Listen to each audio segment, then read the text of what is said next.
The Horrible Gamers podcast may contain content not suitable for all ages. Listener discretion is advised. Welcome, ladies and gentlemen, to Horrible Gamers podcast, show number 495, been recorded on August the 4th, 2025. I'm one of your hosts, Jesus Gonzalez, also known as Jesus Walks Out. Today I'm joined by my co-host from the West Coast, the best coast, Gunny Chief Emily Merrill is back. Welcome back, Emily, welcome. Hey, happy summer, HGP crew. That's right, happy summer. And from Little Big Ohio, we have the Mayo. Steve Willier is back. Welcome back, Steve. Welcome. Hey, Jesus, what's up? Hi, Mayo. And special guest. This person is they're a streamer. I don't know. Mayo invited this person. All right, they know the Mayo IRL. Okay, they know the Mayo IRL. They know him as Steve. Okay, we confirmed this pre-show. They know him as Steve, and they're kind of related to Mayo. I want to say they're family, okay? We're all family here, Mayo, but they're IRL family, okay? Anyways, welcome, Uni, to the show. Welcome. Hi, thank you so much for having me. Yeah, welcome to Horrible Gamers. We are here, and we're here to talk about shit and video games, but you can follow us on the X at _Horrible Gamers. Leave us a review on Spotify. Leave us a review on Apple Podcasts. Follow us on Facebook, Horrible Gamers Podcast. We have a closed group and we have a Discord. Join the Discord. The Discord link is in the show notes. And big shout out to Phantom Meg for the intro music to the podcast and Broke for free for the outro music of the podcast. And so Uni, Yeah. you're here with us. Yes, I am. Tell us about yourself. Well, there ain't a whole lot to talk about. I went from we need to working know. I went to working to stay-at-home mom, and that kind of being a stay-at-home mom takes a toll mentality-wise. So it's like I gotta get to doing something more. So I got into a little bit more gaming, and then I got into streaming and kind of grew. And then as of March, I hit my affiliate finally. So that was pretty cool after a year and a half of streaming. But now I'm back working. I'm going to college for accounting. I've got an accounting job currently, so I'm hitting a bunch of life goals. And we just recently bought a house. What? Nice. Look at this person.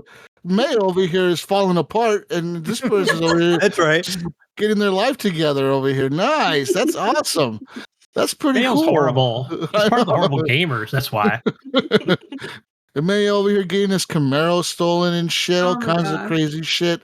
Oh, man. Yeah. Anyways, Sad times. congratulations on the Twitch affiliate. Do you plan to continue doing the Twitch stuff? Yes, Or what's I going on still with do. that? I try to stream every now and then with my current job and kids and college and everything. I do stream a little bit. I do a lot of different indie horror games in general, jump scares. I really got into more of the jump scares after I started playing, what was it? The Summer of 58, which has actually got like a big bundle of stuff. They kind of run into each other, but they don't. It's actually a pretty good series. I've played 2 out of the 5 or 6 so far, and I think they're pretty good. I liked them a lot. What is that about, Summer of 58? I've heard of it. It's like this orphanage in Russia, Okay. and you're basically not like a ghost hunter, but you're investigating this whole story of it. It's like an orphanage and a school in one, and you're like, it's these kids, it's the teacher, and then it connects into this hospital. It's pretty good. It's pretty good. Sounds cool. It's a lot. So, It's a lot. is You it gotta like- play it. Is it one of those games like has a series, kind of like that? What's that game called? Like Man of Medan or whatever. Or is it like story? Like, is it like a walking simulator, or is it like an actual gameplay thing? It's like an actual gameplay. So Okay. it's kind of got a series, but it doesn't, because the one that I played after that was called Father's Day, which took place into this carnival. Okay. And the father was a clown, or the son turned into like this clown character, and it was a big time loop of jumping back and forth. And towards the end, you got to be able to connect all the dots with it. But it was pretty good. It was a lot of jump scares. It was a lot of like puzzles you had to put together. So it was really cool. A lot, like some of them come together. There's supposed to be 2 of them actually kind of connect more, but it's based all of the same developer. So it's like Okay. the bundle itself. Because when you go on Steam, it's like, oh, buy the whole bundle. But Yeah. I definitely recommend it. That's cool. So it sounds like a kind of like little horror stories, but Yeah. each of them is like a different game or Yeah, whatever. pretty much. That's kind of cool. Yeah, I know that Man of Medan or whatever, they did something like that, right, Mayo? Where they had like the one about the one on the boat, and there was like Yeah, a there's five yeah. episodes. 3 or 4 games, I believe. But there's different ones, right? But they have but they're like more like I want to say they're more in the style of like the Telltale games where you're making decisions and you're kind of watching the cutscene play out, and then Oh, it's kind of like a Telltale game where you're making the decisions like do I like an say Until yes or no? Dawn. Yeah, kind of like Until Dawn. Yeah. Yeah. But they're like different stories or whatever, and I know they're like episodic kind of. Um, but they have Like quite a the few. Quarry as well, right? Yeah, like I think they're Yeah. the same developer. Yeah, like the Yeah, Quarry. that's actually the sequel to Until Dawn. So I got that game for our PS4 when it came out. I don't know what it was, but we had the disc version. We got it when it came out, and everything in the graphics with that was like watching a pixelated 80s TV. Like it was struggling. And then I was watching Was more that the like, Quarry? yeah. I was like Because really every time I see that trailer, it's like, oh wow, this game looks really good, like really good graphics. But I've never actually, when it came horror is not out. my genre.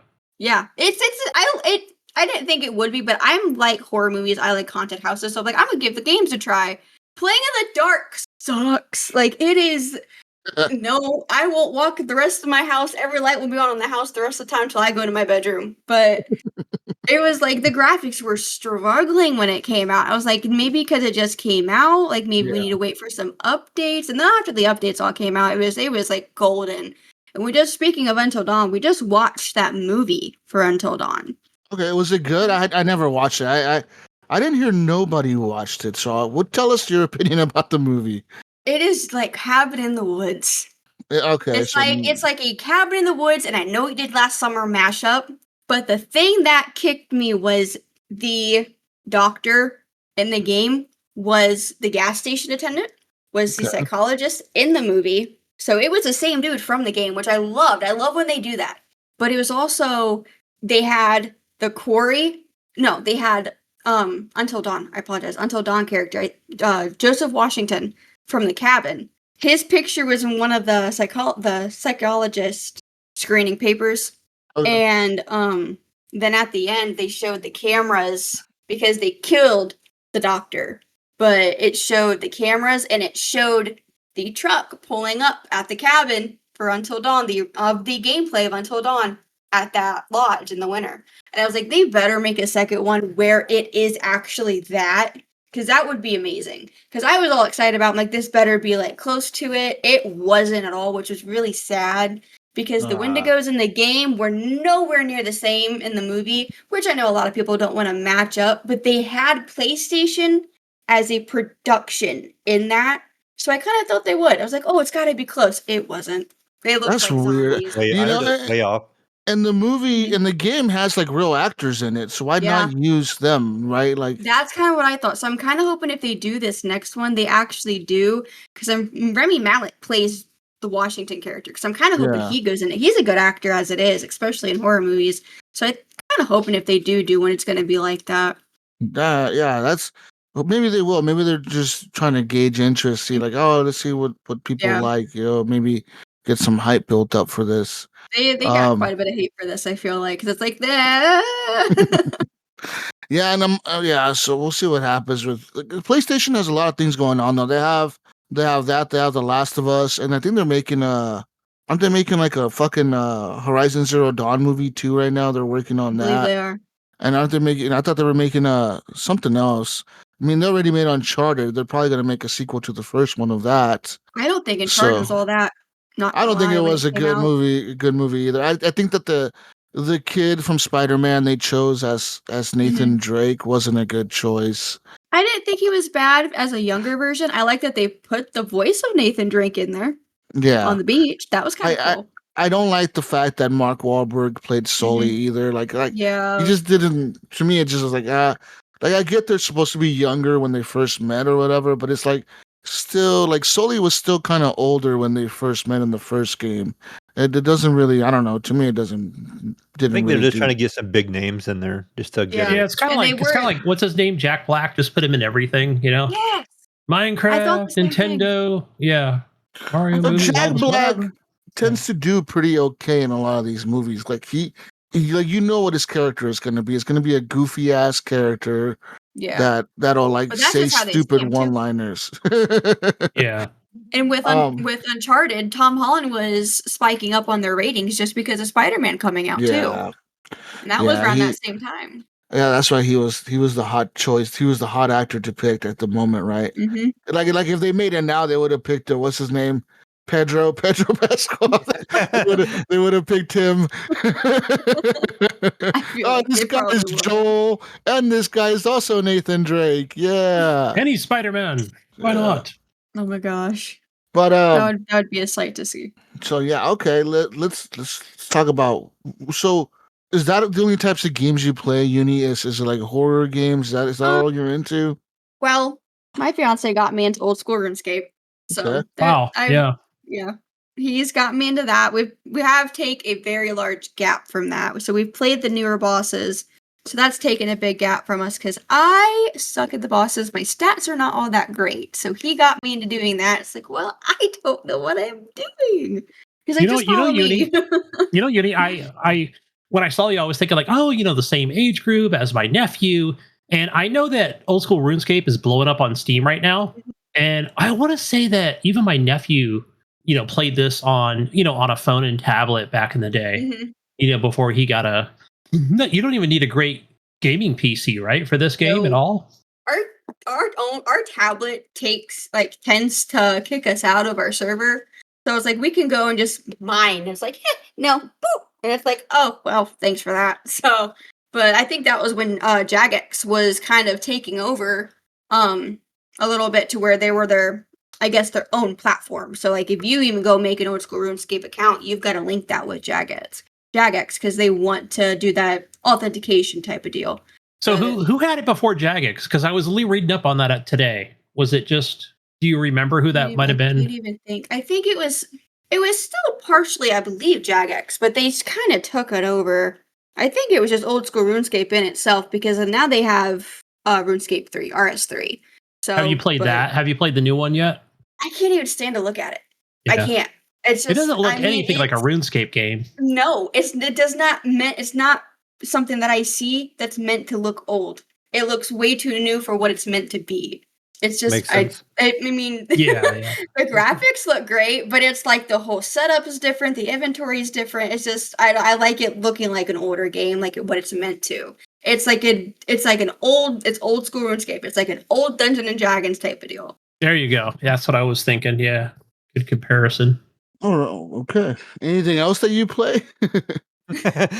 Fortnite for a little while. That's kind of how I started with Fortnite. Yeah. Yeah, I think I was a everyone. little bit of a 40. I mean, I'm a little bit of everything. I grew up playing COD most of my life, and then it went on to Fortnite here and there, and then I really didn't get to game much at all. And then I met my fiance, and he got me into all of it. Like, I've never been into anything as much as I've ever been into this in my life. Because it's been COD. My favorite was obviously 2, because that's the best one you can get, unless you have 5 with the DLC for the theater, and 5. This map 5. Jesus likes to run around with all the new skins over there. You gotta watch it. He's got the Beavis and Butthead going on. Did you see the Seth Rogen skin coming out? I did, yeah.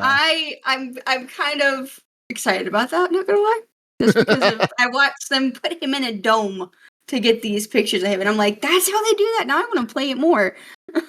Yeah, it's kind of crazy how they do that for these actors and to get him, photorealistic or whatever of the game.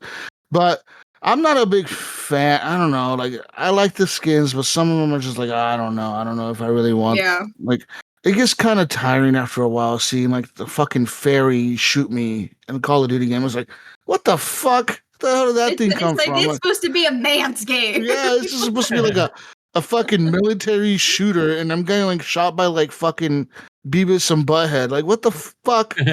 It's totally making it realistic, though. I was kind of like, did they actually come out with a Nicki Minaj skin? They did.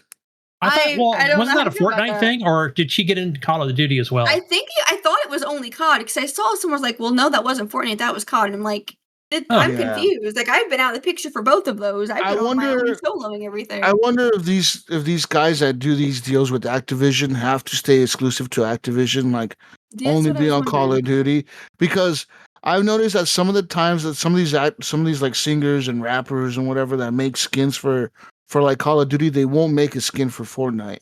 But some do, like Snoop Dogg. I think Oh, Snoop so yeah, Dogg is Snoop in Dogg both did of them. both. Yep. So like it's I don't know if there's like a time thing where they say like, okay, you have to be exclusive to Call of Duty for a year or 2 or 3 or 4 or whatever the fuck. I don't know what the deal is with that, but I know that like Nicki Minaj was in this one, That's and what I they've thought.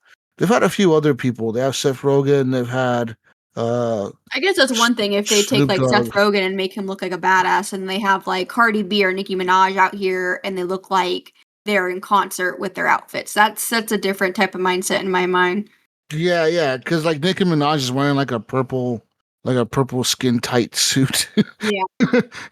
Like a purple and pink gun or something like that running around. I mean, But some of yeah, them like are pretty cool, but I like to look more badass than I guess a feminist. Like Come I come don't on, know how to Battlefield like. 6, save us.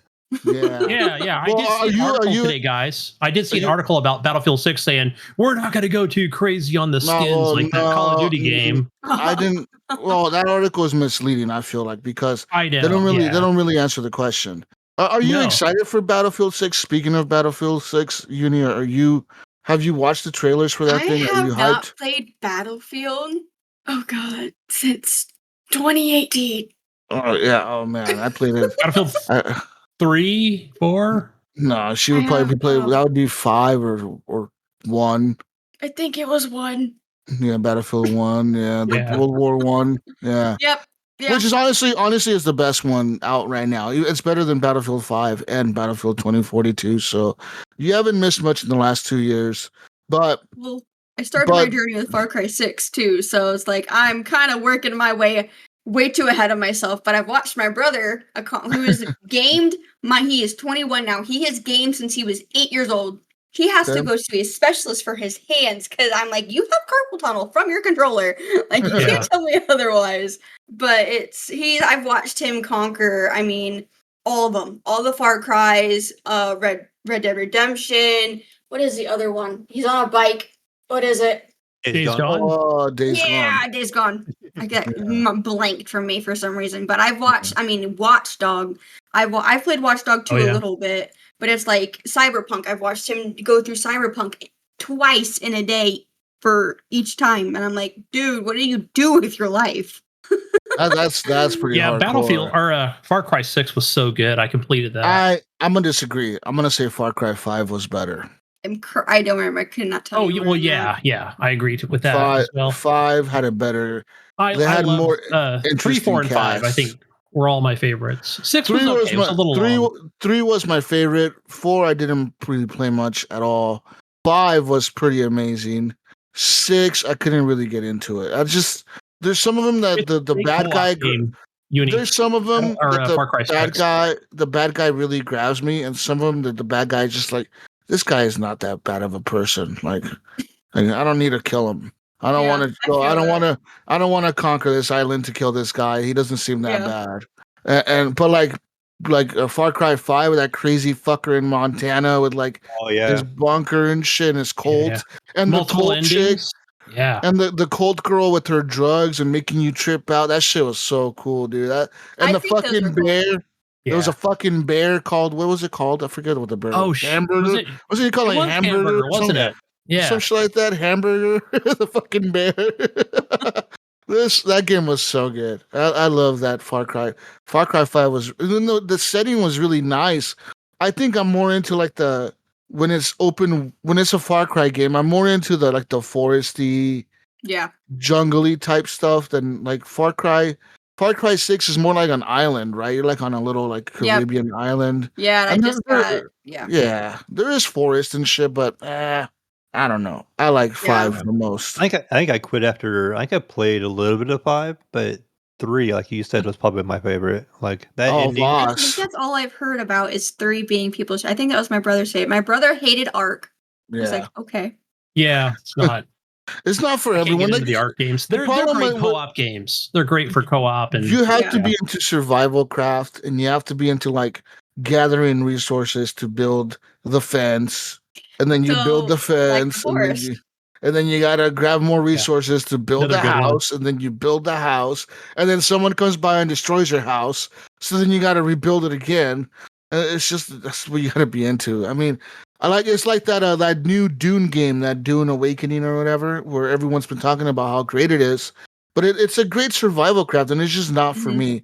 And I've watched some YouTube videos and some clips here and there. Like I saw one mail where this dude had like a crazy, like a badass looking it looked like a fucking like the game designers put it in the game, but he built this base on a mountain. And it had a helicopter landing pad.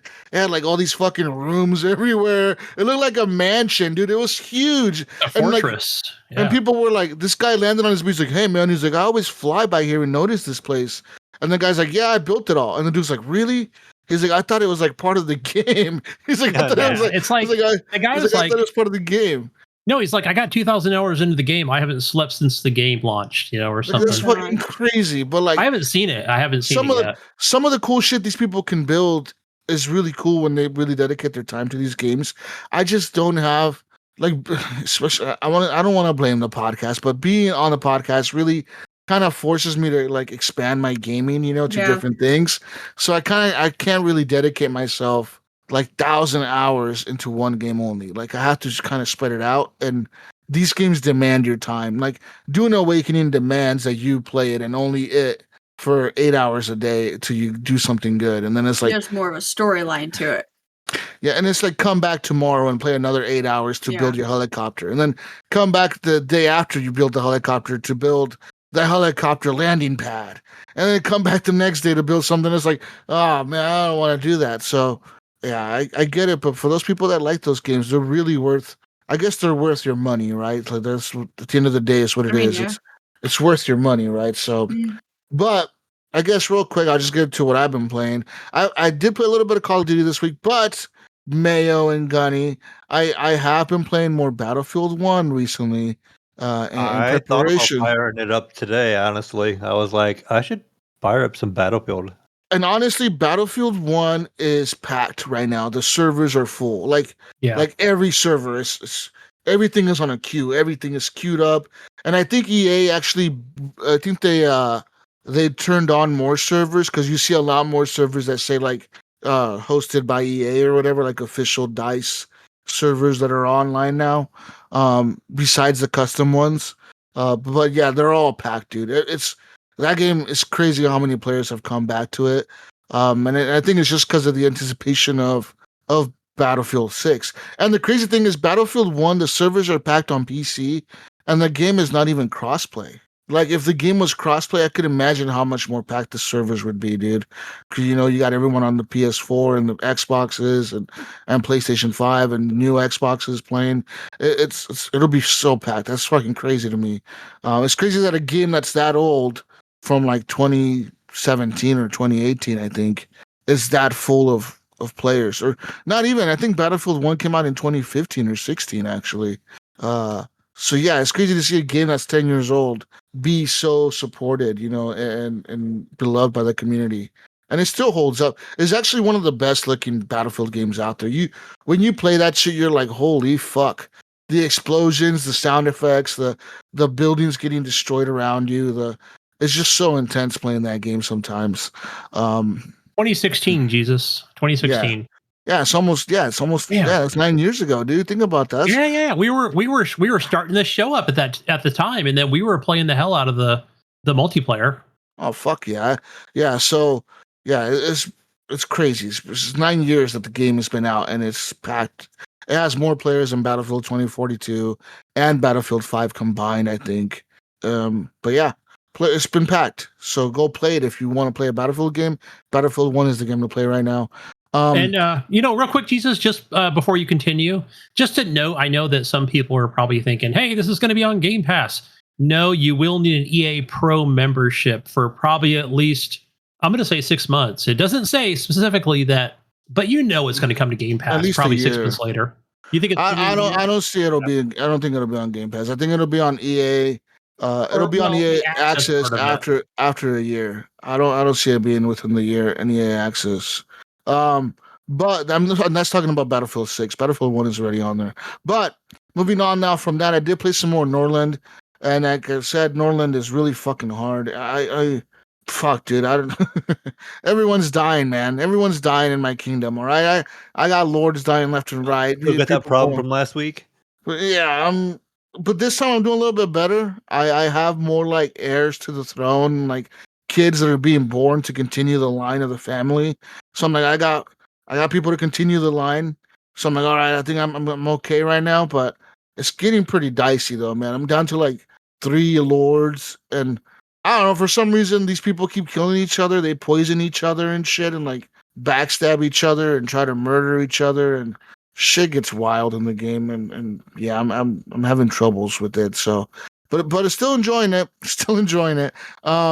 Besides that, though, played some more Ready or Not. Ready or Not is still holding up pretty well. It still has lots of players. Crossplay is still active. One thing that I will note though is when you play the game on PC, you will have to log into an Epic account to continue playing the multiplayer. Now, it doesn't require the login to play the single player, but to play any multiplayer, you have to log into an Epic account. Now, I don't know why that is. I'm thinking they're using Epic servers for the Yeah, multiplayer. I didn't Yeah. even think that game was on Epic. Like, it's kind of a weird, like, Uh, that's a new Devin thing, right? actually just got it. Devin just got it. He's been playing with our buddy Mason, and he played it yesterday for like 6 hours. That game Yeah, is it's a dope. great game. Like, I've had it on Steam for quite a while, and then Jesus is a big fan of it over there. I Yeah, have not yet But played it. it's front and center on the PlayStation Store now. Like, it came out on console, and so they're Oh really wow. pushing it right now. Yeah, So yeah, that's what Mason's playing on his console. So yeah. So on the PS5 and on the Xbox, it's been selling really well. Like I said, it's really resonating with the community because it's a different type of shooter.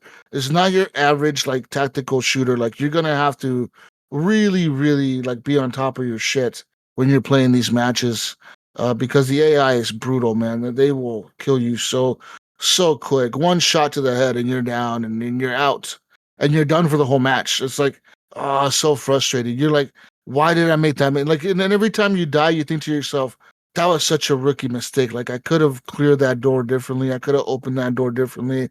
I should have watched my back when I was going down this hallway.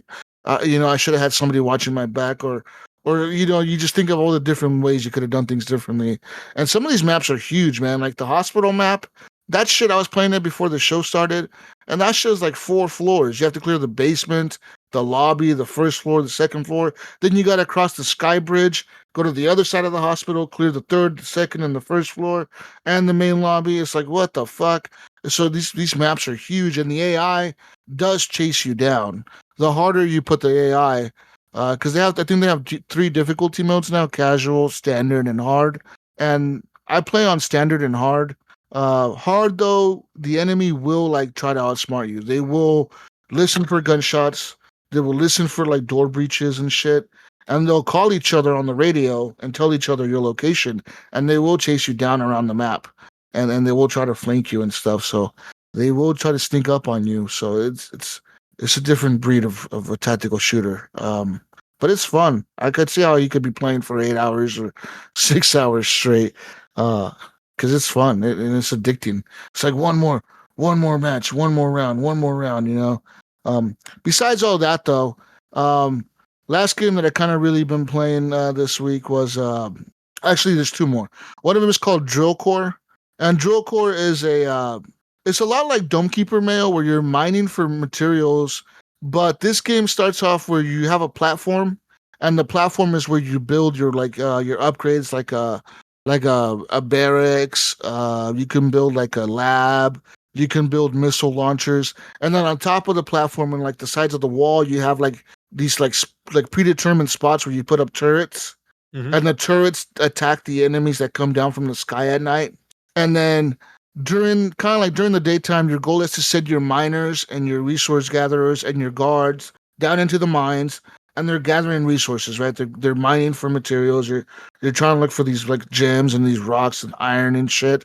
And then you use these to upgrade, and you'd use it either to upgrade your base, which is the platform, or you can so yeah, that's what you're trying to do. You're trying to upgrade the platform, build turrets with these materials, and try to get to the mission objective of your drilling company.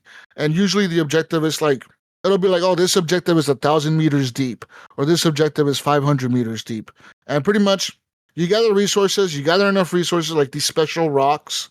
Once you get like 6 of them, you hold down the enter key, and it says like confirmed. We're gonna go down another level the next day. So the nighttime comes, the enemies come down. You defend your base, and the next morning the whole platform kind of shifts down. It shifts down one level, and then now you're on a lower level.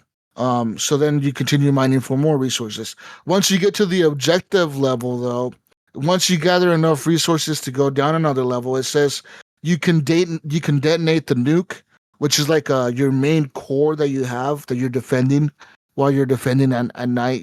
So your base doesn't blow up. You're defending like this core in the middle of your base, and you activate that, and it kind of blows up like a nuke or something in the objective area, and it kind of beats the level. Problem is, I'm stuck on the 4th level because the enemies are just brutal. It's so fucking like they just kill me every single time. I cannot get to that fucking 4th level. I'm trying to get to it. I'm trying to buy upgrades. But the cool thing is, every time you fail, you get to keep some of the resources that you mine. So you do like, it's not like you lose everything by failing. You kind of do get to keep some of the stuff. So you can actually go into the level. Like there's a menu on the main screen that you can buy upgrades, and you buy like, I don't know, like better turrets, better your soldiers are like work faster or whatever. Your miners will dig faster. Their jetpacks are quicker, and stuff like that, right? So you kind of have to like buy upgrades and then go back in and try to figure it out. It's a really cool game. It reminds me of Dome Keeper, but like just a little bit harder because there's a lot more stuff going on than Dome Keeper. Dome Keeper is one character. You're kind of flying him around and mining. Whereas this game, you're kind of just clicking on things and they auto mine those things, but then you have to recall them at the nighttime and then fight the enemies above in the sky and then do the same shit the next day. And the cool thing about the game, it does have like some pretty funny cutscenes. There is a story to it where like you're running this mining company that's like trying to like help these planets. So you go to different planets to like help them get rid of whatever by digging into the core of their planet, and then you detonate this nuke which helps the planet by killing off all the enemies on the planet or something. That's kind of the gist of the story. But that's Drill Core, and it's a pretty cheap game. I think it's $20. I recommend it. I think I haven't played it on the Steam Deck, but I think it is Steam Deck verified, so I'm gonna plan to download it on that.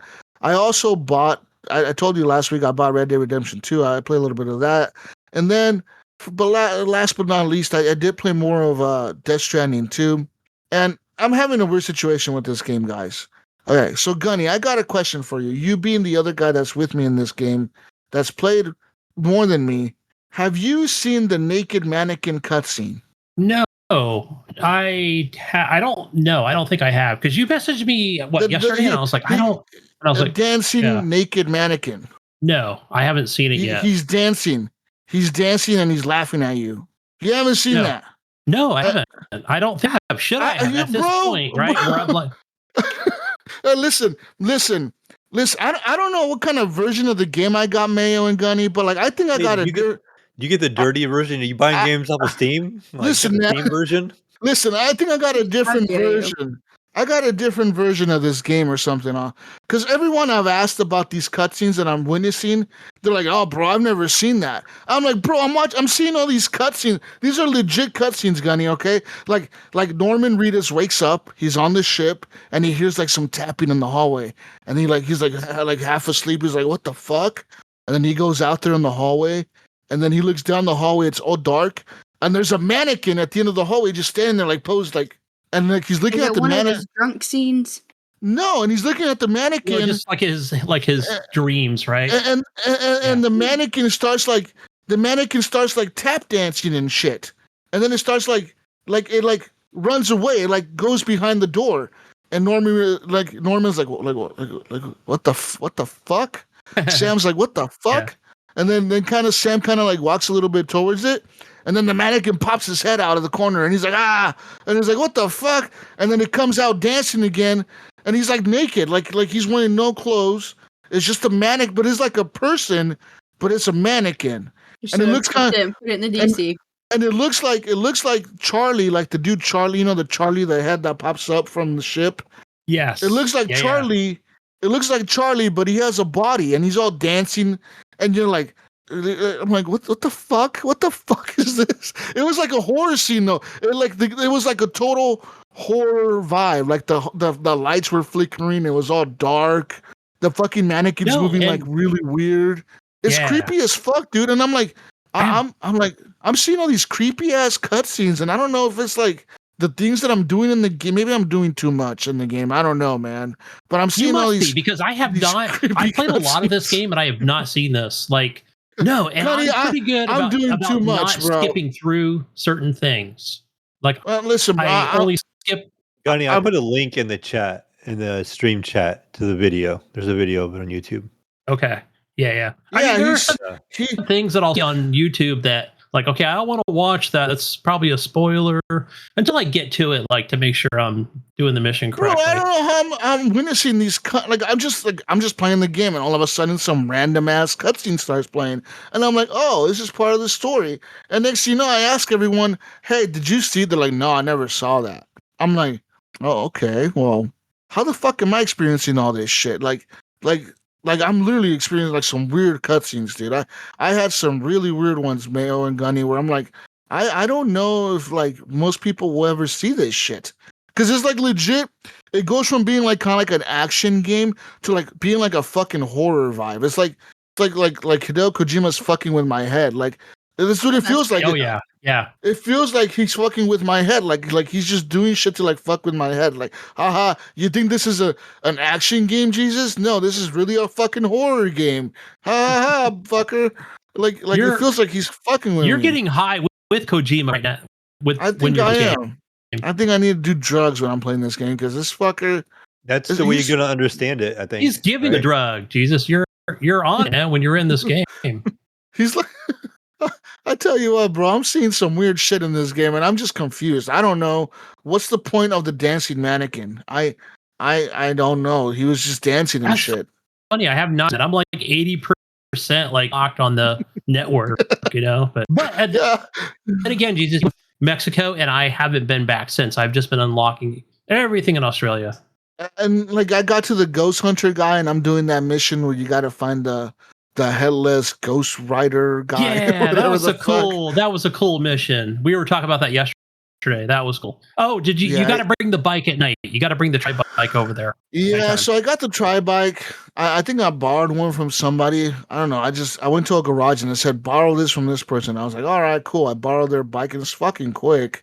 And I'm like, all right, but I'm out there and it doesn't trigger the mission. I'm like, maybe I'm doing something. Maybe it has to be darker out. I don't know. Well, I know it was raining when I went out there. I don't know. When it says like, "Hey, the sun is setting," then you can go out there. Between there and when the sun is rising, anytime.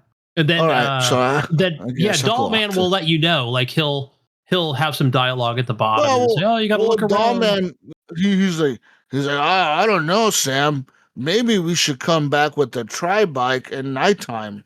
And I'm like, no shit, dumbass. I brought the stupid truck over there like an idiot. And he's like, maybe we should come back with the tri bike and it'd be nighttime. You know how Dawman talks.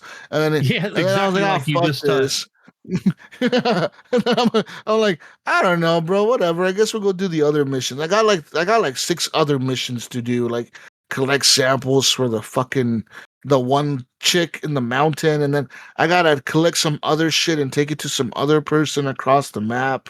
And then I gotta go to the other guy and get more shit. And I'm like, I gotta go do all these other missions first. I don't know. I'm trying to level up the mechanic though to get see what their upgrades are. I kind of given up on the architect and the dowser. I think I'm not gonna upgrade those. But I'm also been trying to build the roads and the zip lines, and it's taking me forever to do that. Because I'm going to get resources. Driving all ceramics. I keep running out of ceramics. Yeah. So I drive all the way back to the ceramic factory, get ceramics, and then I start driving all the way back. It takes forever to drive, dude. It's like, oh man, it takes like 20 minutes every time I'm driving across the fucking map. even though I'm driving It on the takes a road. while. It It does. still takes like 10 minutes to get across the entire fucking map. So I'm like, fuck. So I have to drive all the way back. Then I'm driving all the way, and then in between, I'm fighting enemies or BTs or whatever the fuck comes in my way. Because random shit will happen when I'm fucking driving. Fucking BT will pull me out of the fucking car or something. And it's like, oh, here we go. I gotta fight this fucking You're in the BT tar, now. man. Yep. So I've been like the struggle is real trying to build everything, but I'm like kind of dedicated. I'm like I need to build these fucking zip lines and these skyline things and these fucking roads. I'm gonna try to build them all. Hey, Jesus, have you used the teleporter yet at some of the bases?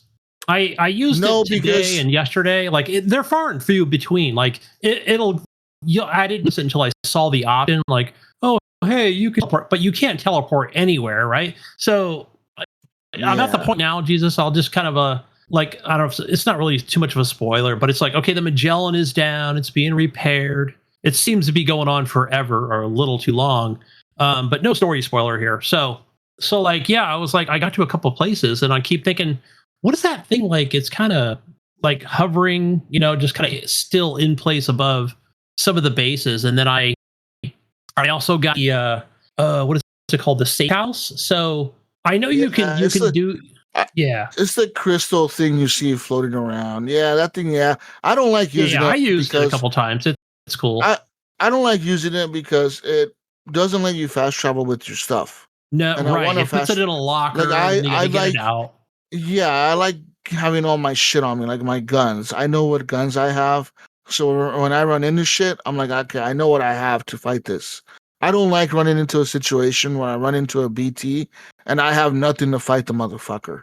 I'm like, I don't want to run into that situation because I'm playing the game on brutal. So I'm playing it on the hardest difficulty and some of these enemies are hard. When I fought that dude underwater again or whatever, that one guy underwater, that fucker killed me like 3 times. His name is. He killed me 3 times in a row, dude. Like I was like, fuck, this is. Too.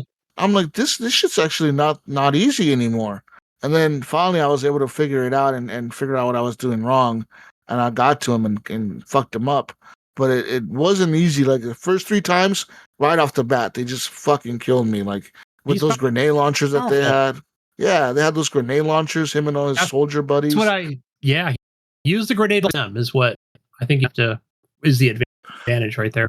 Yeah, and so yeah, I don't know. The game is weird though, man. Like I said, it goes from being like an action kind of like whatever game delivering packages to like now it's all of a sudden it's a fucking horror game. You're seeing weird shit, dancing mannequin, some other weird shit in the hallway. Have you seen Kadima in the sky yet? I haven't done that because you haven't looked for him yet. Looked for him in the yet. stars. I should look at the stars. I haven't. Yeah, because he's in there. I remember them saying that they made like a constellation for him. It's cool though when you get to the snow that you can. Yeah, you're at a sauna, whatever it's called, hot spring. Yeah, but I like the fact that when you get to the snow, it does change the game up a bit. Like you go from the desert to the snow, and the snow kind of changes up like the movement of your character and your vehicles, and there could be avalanches, and that's kind of cool. Like seeing an avalanche happen, you're like, oh, that's fucking. Did you get Did you unlock the spike tires for your truck? No, you will pretty soon. Like that'll come up. So next time you play, you'll probably get the spike tires. They're a lot easier if you're going to try and go over the crest of a mountain, because that was frustrating today. To get over a mountain. I've just been playing that game, and like I said, I'm going really slow in that because I'm trying to just build everything, and it just takes a lot of time, dude, to build everything. I'm out of crystals almost because I keep depositing all my crystals and all the shit. And I'm like, okay, I gotta build this, I gotta build that, I gotta build this, I gotta build this other road. Like there's so many roads I have to build. Probably at least right now that I can think of, I've built probably like 20 roads or more, but there's probably still like 15 on the map that I have to go build. Plus like another whatever 10 fucking skyline fucking zipline fucking shits. I have to build those 2. And then I'm like, I'm unlocking all these secret facilities because I'm like, why is this part of the map still red? So I drive out there Yeah. and I see a building. I'm like, that building is a building I can get to, but I'm like, how do I get there? And I have to figure out how to get there. And I'm like, okay, who lives here? Like, what do I got to deliver to this place to make it active? And then I start looking around, and then I start finding packages. Oh, this package belongs to this random person. And you're like, I've never seen that name before. So then you pick up the package, and all of a sudden, you can go deliver it to this building, and now this building's unlocked. And you have some new secret fucking building out there in the middle of nowhere that you would have never found if you just played the main story, which is kind of cool that this game has all that shit. How you But find dancing mannequins? yeah, exactly. Yeah. Yeah. So Jesus, I had to. I don't know, bro. I know I'm going to talk a lot more about this game, but I was like, I know what you're talking about unlocking just the way it's like the grid of how things are unlocked. Because I thought, oh, I know this was like last week. I'm like, I know I'm gonna ride the coffin. I'm gonna coffin surf over to this location and let's see how far it'll go. But I should make it, no problem. And it's like, I get the coffin. I go about maybe like just kind of in real life, like maybe 1,000 feet, and I'm like, I'm doing good. And then it says, you're not connected to the network anymore. I'm like, fuck. This thing does not work outside the network. I was like, damn it. So it was like, all right, well, I guess I'll just, carry the coffin behind me and just tread, and hopefully my shoes don't wear out on the way there, or I get caught up with some BTs or something. Yeah. So yeah, that was frustrating. Yeah, I don't know, but I'm gonna keep playing the game till I figure out what I gotta do to build all these roads. It's taking me a while though. Like I built a lot of roads though, dude. Like so many. It's fucking. All right, let ridiculous. me ask you, Jesus. Have you? I don't know if this how much of this, but it's like I definitely chose the option. We talked about it a few weeks ago about where I say, hey, see less. So I see less bridges. But when I go into like, okay, I'm gonna help repair a road or something. And I'll go to repair a road, like I'll put in the crystals, I'll put the metals and a little bit of ceramic.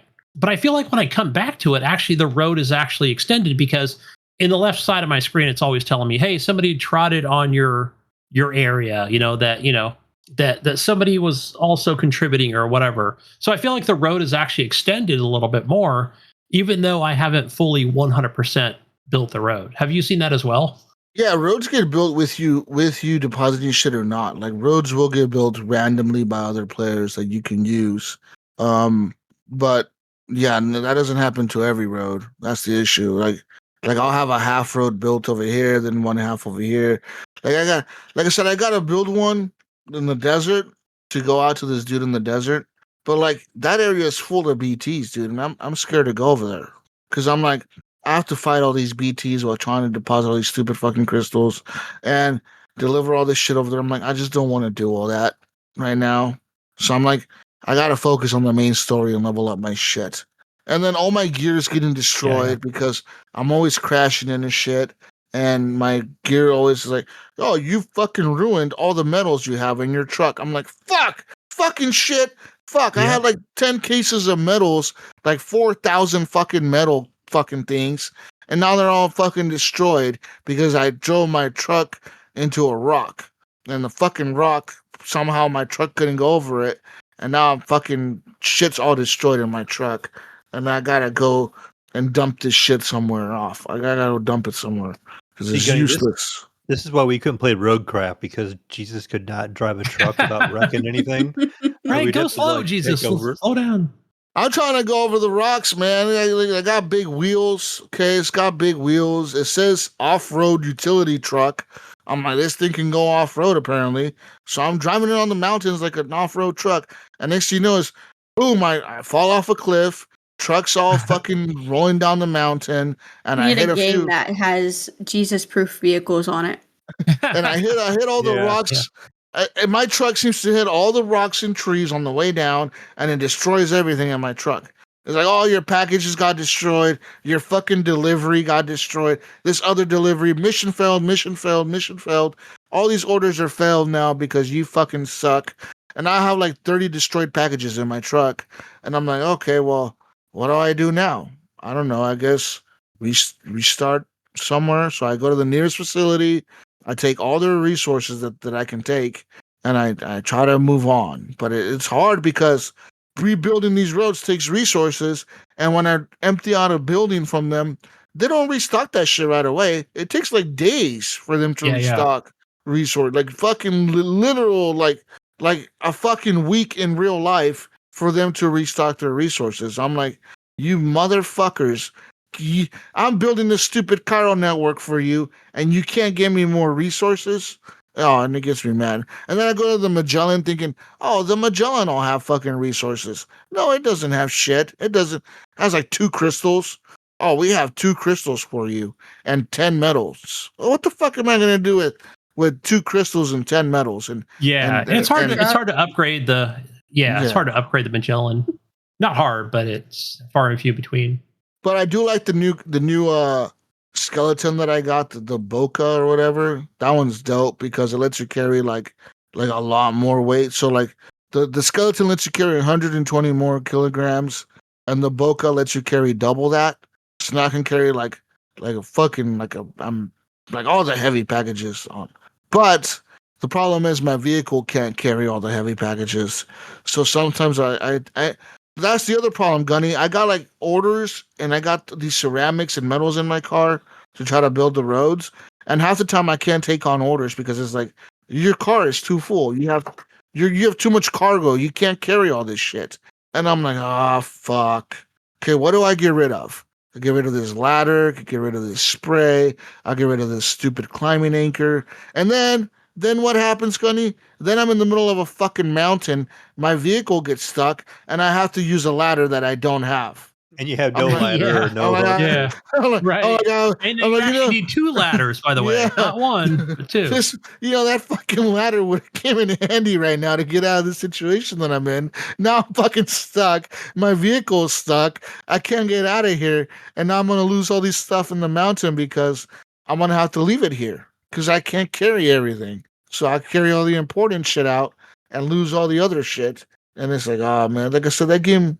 It's frustrating sometimes, but it feels rewarding at times. Yeah, definitely. Man, I was getting a little bit frustrated today. I'm just going to add on to what you were talking about, Jesus. Like, for example, like, it's funny. Like, I was like, we were talking about at the beginning, like, combat's easy. They must have did some kind of update for this game because I swear I went back to an area and I'm like, all right, maybe the first enemy I'm going to take by stealth and then I'm just going to go Rambo on everybody. Well, I don't know if this was already there, but it's like there was like a positioned weapon that was like the guy was just fucking unloading on me, right? And I'm like trying to run and there's not cover everywhere, and I'm like, okay, he's my main focus. I'm gonna take him out.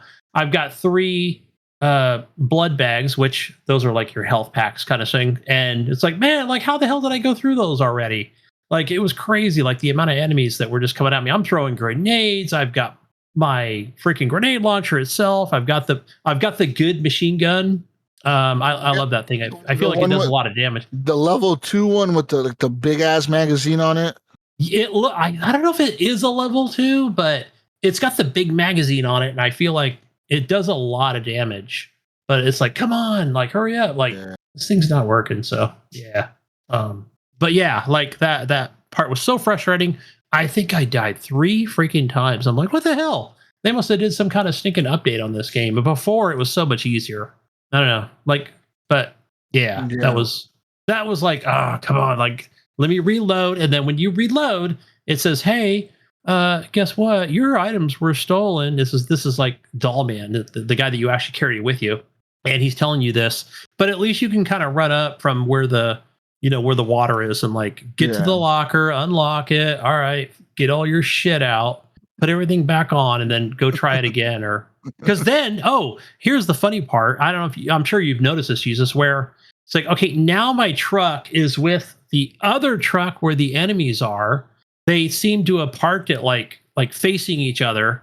It's like, all right, I guess I should probably take the enemies out since they parked it over there. Same thing happened when they what are they called? I forgot, Jesus. They're like those red fucking enemies that are like, but they're in this area where they're kind of floating around, and like you really have to go all the way around them because they will fucking kill you so fast. Like because they come at you like in big groups, and It's like, oh, what the hell? Yeah. They put my truck so far away. I had to run for my truck. It took me like 10 minutes to get to the stinking truck. So, yeah. Yeah, some of the enemies are hard. Some of the BTs are really hard. There's like the red BTs or whatever. Like I forget what they're called, but they're like a special BT where the only way to kill them is to sneak up all the way to them, and you have to cut the umbilical cord with the what's it called? It's like a little knife thing that you have. Oh, You have to, yeah. so you have to cut the umbilical cord with the blood knife. I tried that. Like I kept trying it, and then Yeah, that's the but only I way thought to it kill kept them. saying like you have to decapitate them. I thought that's what No, the no, you have tutorial video. it's cutting off their umbilical cord to that's how the only way to kill them is that way. If you shoot them, Oh, okay. it won't Maybe do damage. If you throw blood grenades, it won't do damage. They pretty much will just start chasing you down till you fall into the tar, and then you have to fight the big BT in the tar. So the way to get rid of that is you have to sneak up all the way to them. And the one way I found out to do that is you have to hold your breath when you're going up to them. Like Yes. so like as you're getting like if you're 10, 15 feet away, 20 feet away from them, hold your breath and start walking towards them like crouching, and they won't hear you, and then you sneak up all the way behind them and then take them out that way. If you just crouch and go behind them, at least in brutal mode, the mode that I'm playing in, they will turn around like last minute. They'll just turn around on you and chase you. So you have to like hold your breath, walk up there really slow. Hopefully you don't run out of that fucking holding your breath shit, because when you run out of that, then Sam lets out like a big fucking gasp for air, you know? He's like, and then the fucking thing will turn around and start chasing you, and you're like, oh shit, oh fuck. Yeah. And then it becomes like into a big, because then the tar comes, and then the little dudes come out of the tar and grab you, and then next you know all your packages are on the ground, and you're like, holy fucking shit, where's my gun? Where's my shit? And you can't find your gun. Can't the find truck. your But it's just shit. button smashing. All at hell that breaks point. loose. Yeah. Yeah, All Button hell breaks smashing. I don't know what I'm doing anymore. Yeah, and then you're just Right. running for your life. You're trying to get back to your truck, and then you get to your truck, and then the BTs surround your truck, and they pull you out of the truck, and then next thing you know, you're fighting like this big fucking whale fucking Those lion. things look cool. Yeah, yeah, or like the lion BT. You're fighting. Oh, that I like thing. the lion BT. The lion Yeah. one is cool. That fucker pulled me out of the truck so many times though. I'll try to drive to the territory, and then it'll be like, the truck shuts down, and I'm like, fuck it, keep going, I could make it. Nope, I can't make it. I'll crash, and then they pull me out. They fuck me up, and then I have to kill it, and then I'm like, okay, whatever, I killed it, and then it kind of like that area will be clear for like a little bit in the game, like in game time, it'll be clear for like a day or two, and then they come back. I'm like, oh fuck, they're back already. I thought I cleared this area. And it's like, nope, you thought you cleared the area. The area is only clear for like a day or two when you kill all the BTs. Then they come back right away. And then they're like, a lot of them. It's like, fuck. That's why I said I'm scared to go to the desert, because in the desert where I got to build that fucking road, there's like 1,000 BTs over there. And there's a lot of the red ones that you have to sneak up on. And it's like, dude, I don't have the time to like drive my truck out there, park it somewhere where they can't get to it, grab my fucking stupid blood bags and my fucking blood grenades, and sneak around and try to kill all these stupid fucking BTs with the boomerang. There's like a blood it's the boomerang. thing. Yeah. I have a blood boomerang and a blood knife. I have like two of them. There's like a boomerang and a blood knife. And then you have to use the blood knife to go all the way out. Then you put blood on the knife. So then that's taking away your health because you're using your own blood to put on the knife. And then you have to cut the umbilical cord. I'm like, this is taking too long. Maybe I'll put the game on easy. I'll have an easier time, huh? You're right. Just put it on normal. Yeah. Now you starting to sound like Gunny over there. Put it on baby You need mode. baby I'll mode. Yeah. just have an easy time. On baby mode, I'll build all the roads. I could do everything I want with no issues. Yeah, we need some mods in this game already, please. Well, what's funny actually, is it's on consoles. Hideo Kojima.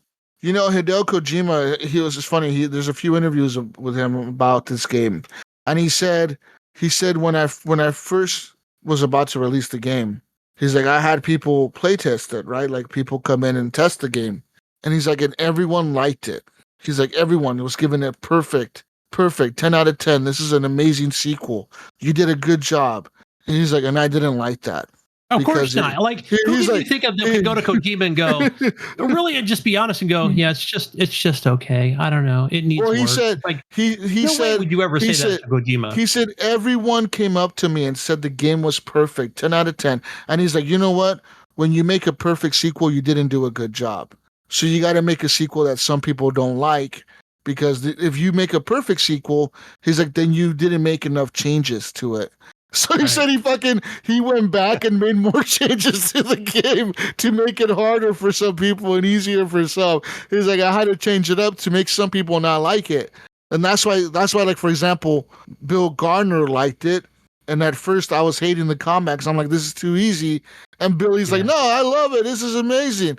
But that's what Hideo Kojima was saying. He's like, if you don't make enough changes and everyone just likes your next game, then that means you didn't make enough changes overall. So you got to go back to the drawing board.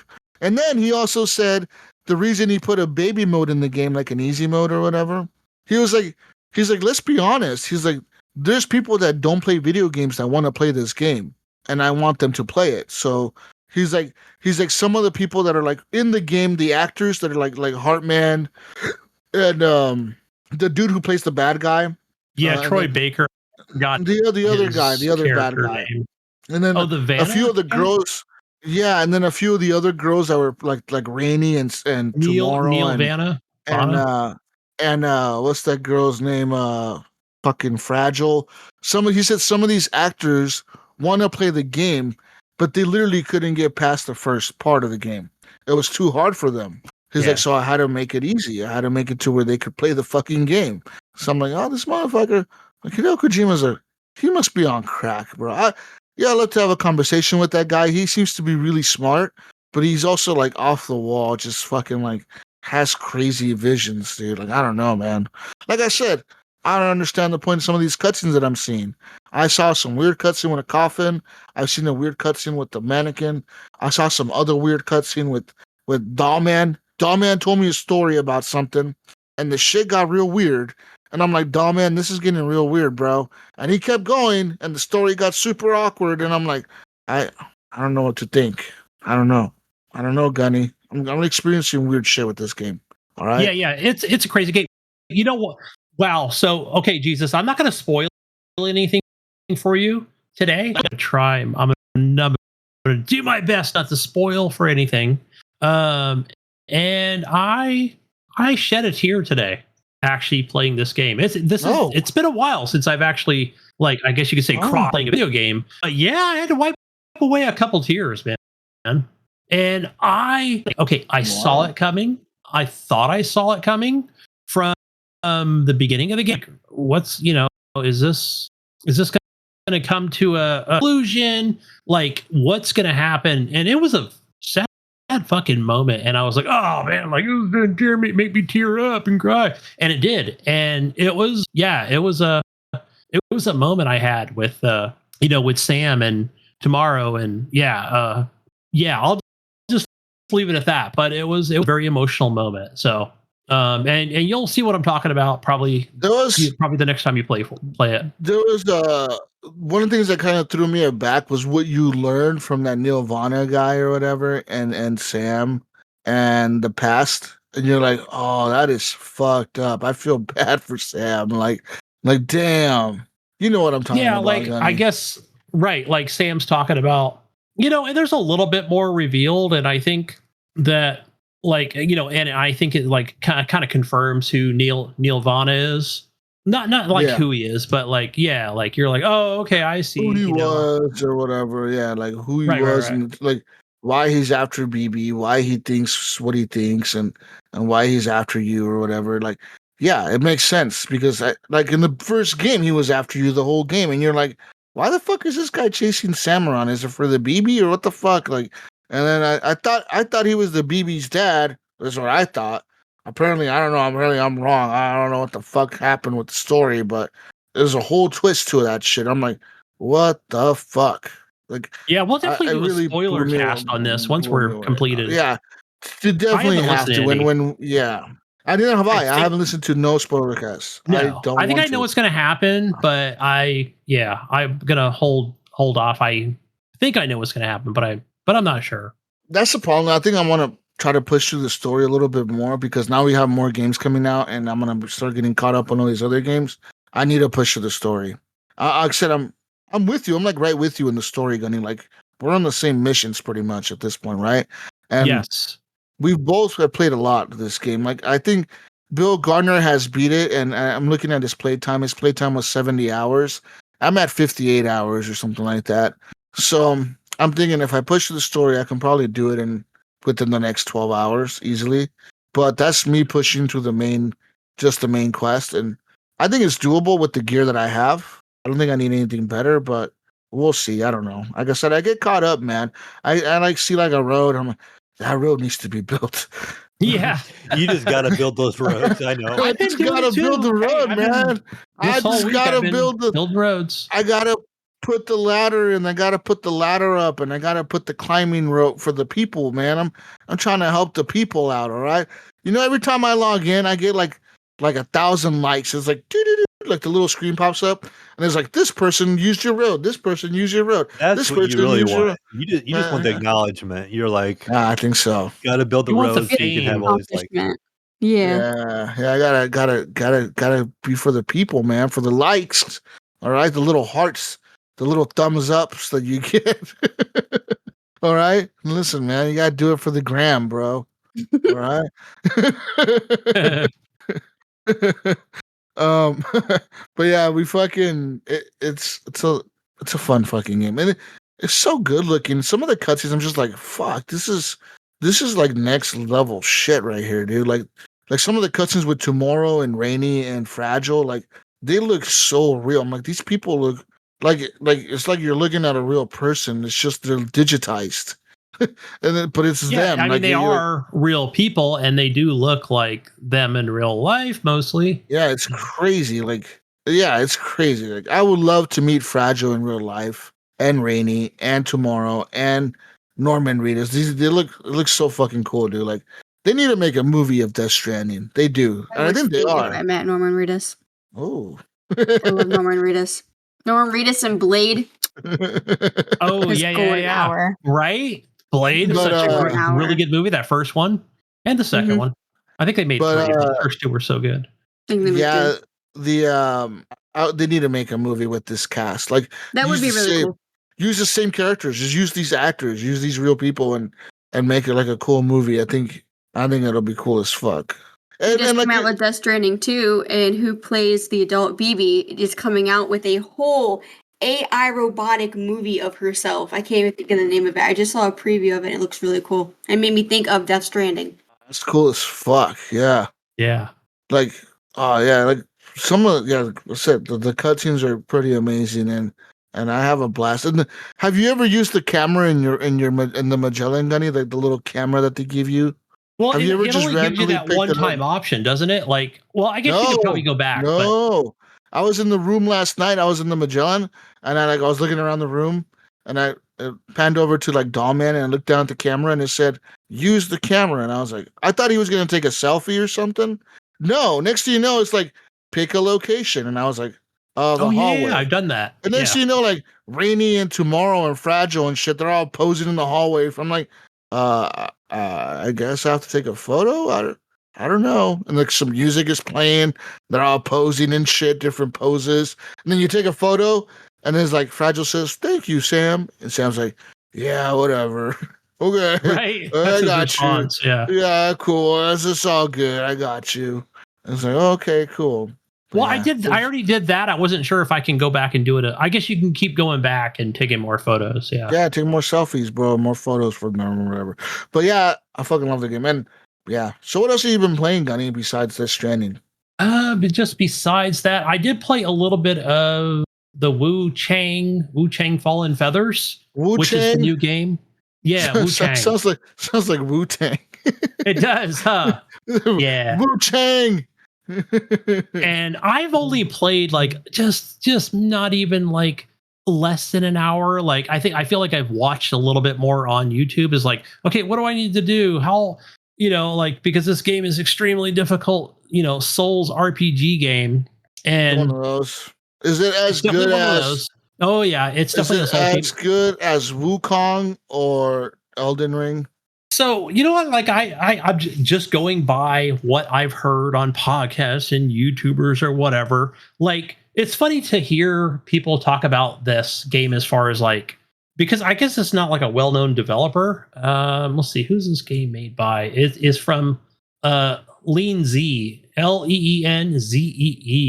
So it's not like a popular Crystal Dynamics or what I don't know, like fucking Microsoft or but yeah, I don't know. So it's a tough ass game. I remember, guys, I'm not a big Soulsborne player. Like, yeah, I loved Elden Ring, and I've certainly tried a few of the Soulsborne games, but I'm always going to give it a try. And like, oh, what was it? The game that I actually bought it, and it's like, okay, big regret. I think it was Sekiro, because in this game is like the way it starts out is like it's not a lot of like block and parry stuff. It's more of a dodge system, and and then you got to have like, hey, maybe you need to dodge a couple times before like you have more strikes or something like that. I guess you can have more striking power.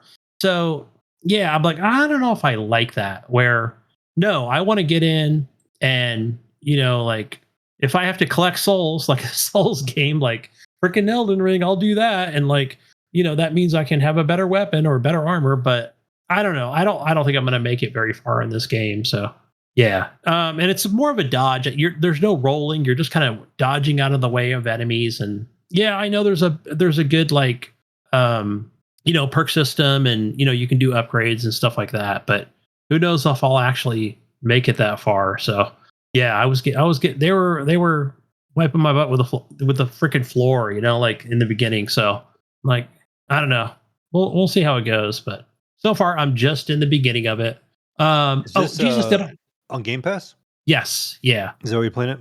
Yeah, but I do recommend, Mayo, like maybe go watch like a kind of the tutorial in the beginning, to kind of see how. I guess that's what kind of sets itself different from a traditional Souls game, where it's not just like, hey, get in there and block, and strike, where it's telling you to like go pick up all these different little items and whatever the uses for those things are. I have no idea. I haven't really gotten that far yet, but I think, like I said, Mail, if you go in and you dodge a couple of times, I think you get more strikes, or the strikes are stronger or something like that. So yeah, I don't think you can get in and just go crazy on an enemy. So but yeah, other than that, I've just been playing more Slay the Spire. I don't know if I talked about this, guys. Did I talk about the on the Steam Deck the Lusa scaling or whatever? I think I talked about me trying the LSR, but it actually works really well. I was kind of, me, I'm a little lazy when it comes to things like, hey, I want to make sure this thing is like Steam Deck certified before I play it. And yeah, just like Assassin's Creed Shadows, I think it was Berserker Kazan, and there was a few other games that I was like, I really wish this thing had like, some sort of DLSS or FSR or something to it. So yeah, it's on the part of the Decky loader. Jesus, I highly recommend it because playing Assassin's Creed Shadows, you figure, hey, they say it's certified, but you're still only getting 20 to 40 frames, right? And it keeps kind of jumping back and forth. And it was just, I thought it was unplayable, but now just the default for the LSR, I believe you have to go purchase this on Steam. It's about $7, but definitely worth it. And it was really easy to set up through Decky Loader, and just put in a command line, boom, good to go. So, and I've just been leaving it on default because I guess if you do like try to increase the amount of frames, then if it does go past the 90, then it sort of just crashes the game. So I say just leave it on 2. And yeah, I'm sure if you're playing some other game that's maybe not certified, then it's a little more trickier. You'll probably have to go in, make it 3x, lower some of the resolution on some certain things or whatever. But hey, at least you're getting, at least 60 frames in a game that's not even ready for the Steam Deck. So, but yeah, overall, I'm pretty happy with that $7 purchase. But for me, that's all I've been playing, guys. What about you, Mayo? Oh, we can let Uni jump in real quick. Or I don't know. Have you been streaming or playing any more this week yet? Or I just upped my difficulty for Mortuary Assistant, so I'm getting a lot more of the scarier jumps. So I'm debating on restarting Mortuary Assistant with a higher difficulty. Been playing Phasmophobia for a while, which there's is a good one. yeah. so the thing that sucks about that is I've played Phasmophobia since it came out. Same. And it's like, oh, here's the hype, let's all play it. And it's like, small time streamers just get pushed out the window about it. And it's like, they don't know what they're doing. And I've played it since it came out, but it's okay. But, went on my 2-week Minecraft grind. That was fun. But mainly like Phasmo, Repo, a little bit of Mortuary Assistant. I haven't got to stream last couple days. I think last I streamed was like the week before, not last week, but the week before. Just been getting caught up with my summer class that I had in work and everything. And I come home and once I lay the kids down, I want to go crash and die in my bed. But mainly it's been Phasmophobia recently. I'm thinking of getting Ready or Not. Devin wants me to try it on his PC before I buy it. That way to see if I like it and not waste some money on it. We had an Among Us night a couple weeks ago, which was pretty nice. Even if there was legit just 5 of us, and I thought it was great. We just did a private server, which is 5 of us, and I thought it was pretty fun. You didn't need a whole big group to do it, so that was pretty cool. I haven't played that game in a good minute either. But It was pretty fun. Phasmophobia I haven't played it since like the early days, but I know my boy Greg, he played it a lot afterwards and all the stuff they added to it. The stuff they added is really cool. He said some of it kind of took away, but he said it's been, really good. Yeah, they did have a lot of big takeaways from it. So, like, you can't take your pictures of your doors anymore when they move. You have to get it caught on camera. Or the salt, you used to be able to take pictures of the salt, and now you can't. You have to record it, the ghost walking through the salt. And it's like, why is there so much to do for one thing and not the other? Because you're only allowed 3 voice recordings, 5 video recordings, 5 photos, and it's like half of it you can't even get anymore. But they want to update a lot of the ghosts or change a lot of the ghosts, which I think would be really cool. We're supposed to be getting on Phasmophobia a update. I don't know when they're supposed to be releasing this. Where you can customize your character and like the inside of your base and everything is going to change up too. So that'll be really cool. Like the graphics and everything is going to change for it. I don't know when they're planning on doing that, but that'll be really nice too. But it's been mainly Phasmophobia. I want to get The Maid. It's another jump scare game. My main thing is jump scare games. I like the suspense of it, I guess, and I try to stay away from anyone streaming or playing it because we watch T-Tone, and I can't think of his name off the top of my head. Like, these just little clips pop up on Facebook and stuff, and we'll watch it, and we think it's so funny because they're jump scares that they post. And I always try to, like, stay away from watching any gameplays from that. That way it's not ruining my suspense from it, and I'm not ruining the gameplay for myself. Because he'll be like, oh, you need to check this game out, or you need to get this game. I'm like, well, what do you think of it? Do you think it's good? Because I don't want to watch it and go and ruin the whole game for me. Because I'm like, oh, yeah, I know this is what's going to happen. I don't want that. Yeah. That would be that's the second part for it. Something you should check out sometime is, Jesus, you got to help me with the name of this. It's not really like complete horror game, but the Duck Hunt game. What was that called? Was it just called Duck Hunt? I think so. So they had a different name. They made a remake of the original like Duck Hunt game, but it goes kind of like a horror twist. Oh, that's cool. And so like it's called Duck Season. Duck Season. Okay. And so that's good. It kind of changes things. I think you would like it. It's don't tell her the spoilers. No spoilers. No spoilers. I don't remember that much about it. Honestly, it's been a while. Yeah, but it's I think so you would cool. like it. Yeah, it's something she would like it. I think you would enjoy it, and I think your viewers would enjoy you. I don't know if you used to have access. We always joke around calling it the Mayo Pass when they used to have access to my Steam account. Yeah, it's in my account. So if you have access to my account yet, you could play it over there. That game came out in 2017. That's crazy. It's so good. That game is good as fuck. Yeah, the ending is wild. You're like, what the fuck? Yeah. I haven't. So I have played The Forest. When you were talking about like the survival creative stuff, I love The Forest. That was I love that game. I still play that game, and I've finished it twice. Twice? Yes, I love that game. I like building it. I think it's kind of cool, but it really pisses me off when these ginormous ass monsters, cannibalistic 8-armed tentacle monsters come over and just bash on your base. It's like, well, you suck. But the Sons of the Forest, which is the sequel to it, I have not yet finished. Me and Devin were playing it, and it's like, we're lost. Like, it was all sort. It's pretty cool. The characters are cool. Like, you have an AI that you can tell what to do, and he's dumber than a box of rocks because he doesn't do what you're telling him to do. That's like talking to an Alexa. Does he get lumber for you? Like, I couldn't remember. Yeah, I think his name's Kevin or Calvin, one of the two. We called him Kevin because we couldn't remember his name, so it was just Kevin. But it was pretty cool. But I think we found all the caves that we could on that map. But I don't even think we could get to the ending of it. Like, I don't think we finished it because it was just to the point where I just felt like we were in a big circle. Like, we were stuck. Okay. That sucked. I think we went through every cave and we're like, what do we do now? So you just don't know what to do next. No, we have no clue what we're doing. I mean, thought about looking it up maybe or like figuring out. Yeah, did you get to that point? I think we did. I don't remember what we did. It's been a minute. Maybe. I think it was been a minute since we've done anything to it. I completely just blow that one off and I go right back to the first one and play on the first one. That's crazy. I like originals of stuff. No, that makes sense. And they really did a great job updating the forest, didn't they? I think they did. I like the graphics of it. I like that it has a different like decision-making kind of base in a way, like basis type deal. Because every different cave is different and it leads to different areas, but they all connect in one way or another. And I love the concept of the survival part of it. And it's like every aspect of that map is like a different season. I think it's pretty cool. Yeah, makes sense. That's cool. Anything else you've been playing? No, I've been lame.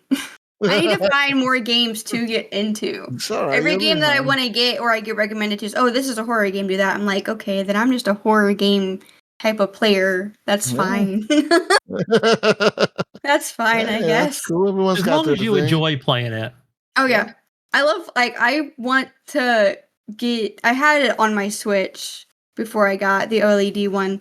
And I never backed anything up. That was sad. I had Untitled Goose Game. I want to get it for my PC and I want to make my fiance play it because I think it's hilarious. I love terrorizing people as a goose. Yeah, we got that game on Epic. And I remember it's so fun. We did It Takes Two. And when they say, oh yeah, all the arguments make you stronger. Oh my God, I'm glad he was across the house. No, he was across the bedroom because I was about to throw my controller at him. I'm like, you go away. I know what I'm doing. It was like little arguments. It was a little bit of funniness. I like co-op games or I like that. And now they've got, what's the new one? They've got a new one just like it. You bought it. It Takes Two sequel. Not a sequel, but I guess it kind of is, turn right? into a pig. Well, a pig turns into a sausage. One of the two. Yeah, it's a Split Fiction. Split Fiction. Yeah, I want to get that one. Have you played that one yet? We all played it. Have, me and Mayo played it, and then Mayo played it with Jesus. Yeah. Was it good? Yeah. It's really good. It's really good. It's really well done. Yeah, I Didn't that game came out this year, huh? Yeah, it did. Yeah, I've just been blowing up from what I've been seeing. I just haven't got the chance to play it yet. It's another Game of the Year contender right there. So dude, Game of the Year is gonna be like Expedition 33, Split Fiction, Death Stranding 2, Stupid Donkey Kong. What else? What else? We got more games coming out this fall already. So it's gonna be maybe Borderlands if it's good. Oh, I so hope that's good. I love Borderlands. I hope that's good. Yeah. Anyways, you guys want to get into some news? Just real quick. Actually, I'm gonna take off. Gunny, you hopping out? I'm hopping out, guys. It's the wife's birthday, so I'm gonna go celebrate. Happy birthday! Happy birthday to her, Gunny. All right, guys. Peace out. Gunny Chief out. Bye, Gunny. See ya. All right, see ya. What are you saying, Mel? Oh, I was just gonna say just real quick what I played this week. Jesus, I bought the wrong game. I think. Oh, there was 2 games I wanted to pick up, and I was looking at the new Shinobi Vengeance game, Art of Vengeance. Okay. And they came out with a demo of that, and it's like a 2D, I saw that. Yeah, and it looks really, really good. The demo lets you play up to the first boss, and it wasn't very difficult at all. Like the combat is wasn't the greatest. Like the combat's okay, but they don't really throw a lot of enemies at you at once or nothing like that. But it looks amazing. Like for a 2D like side scroller, it looks absolutely awesome. Yeah. I played through the demo. I'm like, okay, now's my chance. I was really excited for this game when it came out. So I just instantly bought it on Steam, which is the new Ninja Gaiden Ragebound. The same exact kind of game. So this is also a side scroller, just like the original like first 3 Ninja Gaiden games. Because I love those to death. That's why I like Dead Cells, because of the first 3 Ninja Gaiden games. And so I picked this up on Steam, and they kept the old school like or like Super Nintendo look to it, right? Mhm. And it's all about like the gameplay is really good, the combat is really good, it's really fluid, it's really smooth, but it just feel like when I played as Shinobi, it was actually a little bit more fun playing Shinobi. Okay. And I don't know if it's just because of the graphics or just the way it played. It's not as technical, I would say for sure. The combat on Shinobi seemed a lot easier than what Ninja Gaiden was. So there was a little bit of difficulty in Ninja Gaiden. On that, Yeah. like the first boss, I came into that game.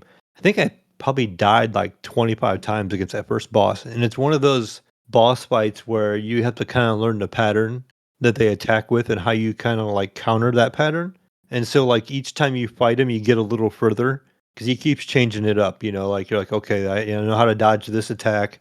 You learn how to dodge this other attack. Where like Shinobi was pretty straightforward. You can you have a dodge mechanism in both games, but in Ninja Gaiden, you take a lot more damage in that game, a lot easier. So like you would get hit over and over and against the boss in there, where Shinobi was so easy, like you could just dodge right through the boss, you Yeah. know, and hit him from the backside and stuff. But I really feel like Shinobi might be a better game, honestly. They're both about the same price point. They're both the same kind of game. But Ninja Gaiden's were getting really good ratings, so I'm like, all right, I'm gonna pick this up and play through it. I played about 6 hours last night, and I'm just kind of going through it pretty decent, like I said. But I did get stuck on a couple bosses, and they're really difficult. Um, but the game it has this new mechanic where you have like this other character, and you have like a purple aura and a blue aura, Yeah. and it's like an enemy will appear, and they'll have like an aura around them, and pretty much every enemy can die with one attack, minus a few kind of like brute characters they'll throw on the screen. And when Mhm. you'll see a character run across the screen, it's like a normal enemy, and you'll have an aura around them, and it'll be like blue or purple. And if you have to hit him with like your blue like regular sword, or you're fused together with this other character, and if you use her attack on the purple people, it will allow like a rage attack, and it's like a one hit kill on the next enemy you attack.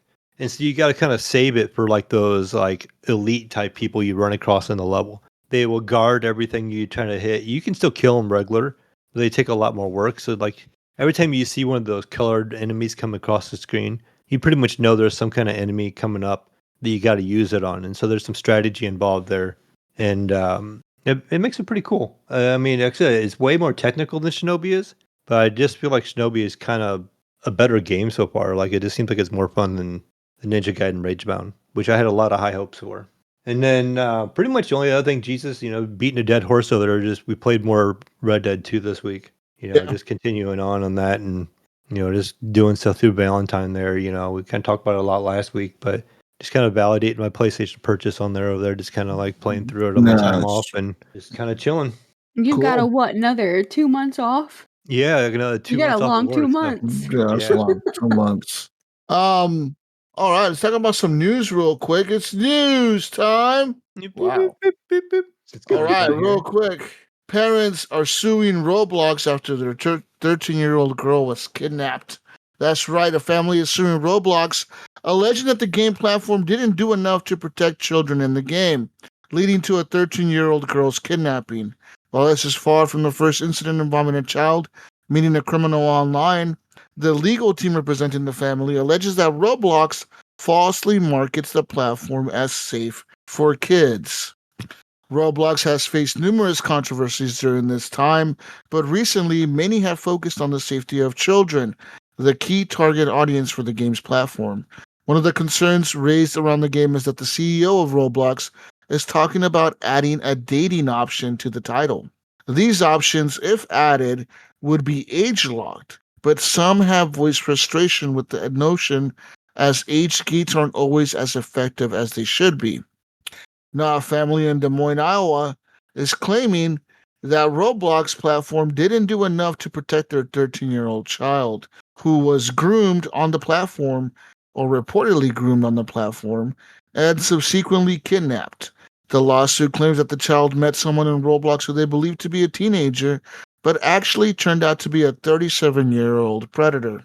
The child was kidnapped in West Des Moines on May 24, 2025 by said individual, which ultimately led to sexual abuse and trafficking. The alleged perpetrator has now been captured and is being held on 4 counts of statutory rape, with the potential of more charges to be added. This is not the first time that Roblox has faced a lawsuit from players' parents. It says here, the lawsuit indicates that Roblox has safety tools as at its disposal or whatever, like age verification, parental controls, and monitoring systems, but claims that these safeguards are not utilized as they might have reduced their user engagement metrics. The firm representing the child's family notably claims to also represent 400 clients with other similar stories, and Roblox has issued an official statement in turn explaining that its policy to not comment on any ongoing litigations, but the company is deeply committed to the safety and well-being of its community. Prior to this incident, the CEO of Roblox hiding frustration among their players' parents when he indicated that parents who are concerned shouldn't let their kids play. It's worth noting that this was said before the incident's reference in this lawsuit occurred, and Roblox has taken steps to help ensure that the user ages are properly documented, which should help to cut down on adults communicating with children. In theory, however, one of the lead attorneys on the lawsuit at hand calls it too little, too late, pointing to the numerous incidents that allegedly transpired prior to these latest efforts. That is fucking crazy. And like you said, it's not what's happened not before. So I Yeah. don't understand why it's continued to be a platform, let alone a platform that you can communicate with other people. Yeah, they should just disable the communication, right? But that's like a key feature. Which That's I the understand. A lot of issue. games have it, which is Yeah. understandable. But knowing that this is a type of thing that can happen on any platform, not just Roblox, it can happen to Yeah. anybody. But they want to sue Roblox, which I understand. But I also believe it's that parents' responsibility to monitor that child, let alone giving them the information of safety as of talking online. My 10-year-old stepdaughter has it, and I don't feel like I should worry about her talking or wanting to run away or meet someone else through a game platform because Yeah. she knows that it's not to. right.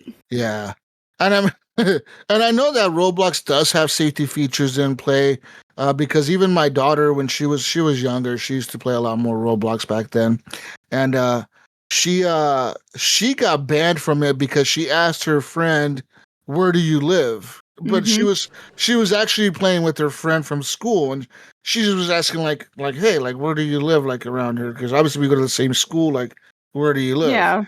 And then fucking next thing you know, she was fucking banned. That shit was like, oh, I'm fucking ban Like, you well, real quick. no, you're not. You don't be asking people where they live. And then apparently that was like a rule. Like like Roblox said, like you're not allowed to ask people where the fuck do you live, or shit like that. I don't know. I don't know how this person met up with this 13-year-old kid. I don't know, but I mean Was it a meetup and then a kidnapping, or was it just a straight kidnapping?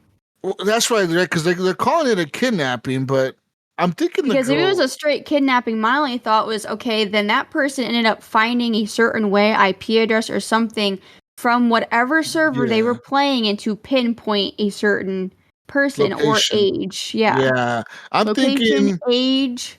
I'm thinking it was a meetup that turned into a kidnapping. That's what I'm thinking. Yeah. Because I don't know. It doesn't sound like the dude went to the person's house and fucking snatched him out of their fucking house.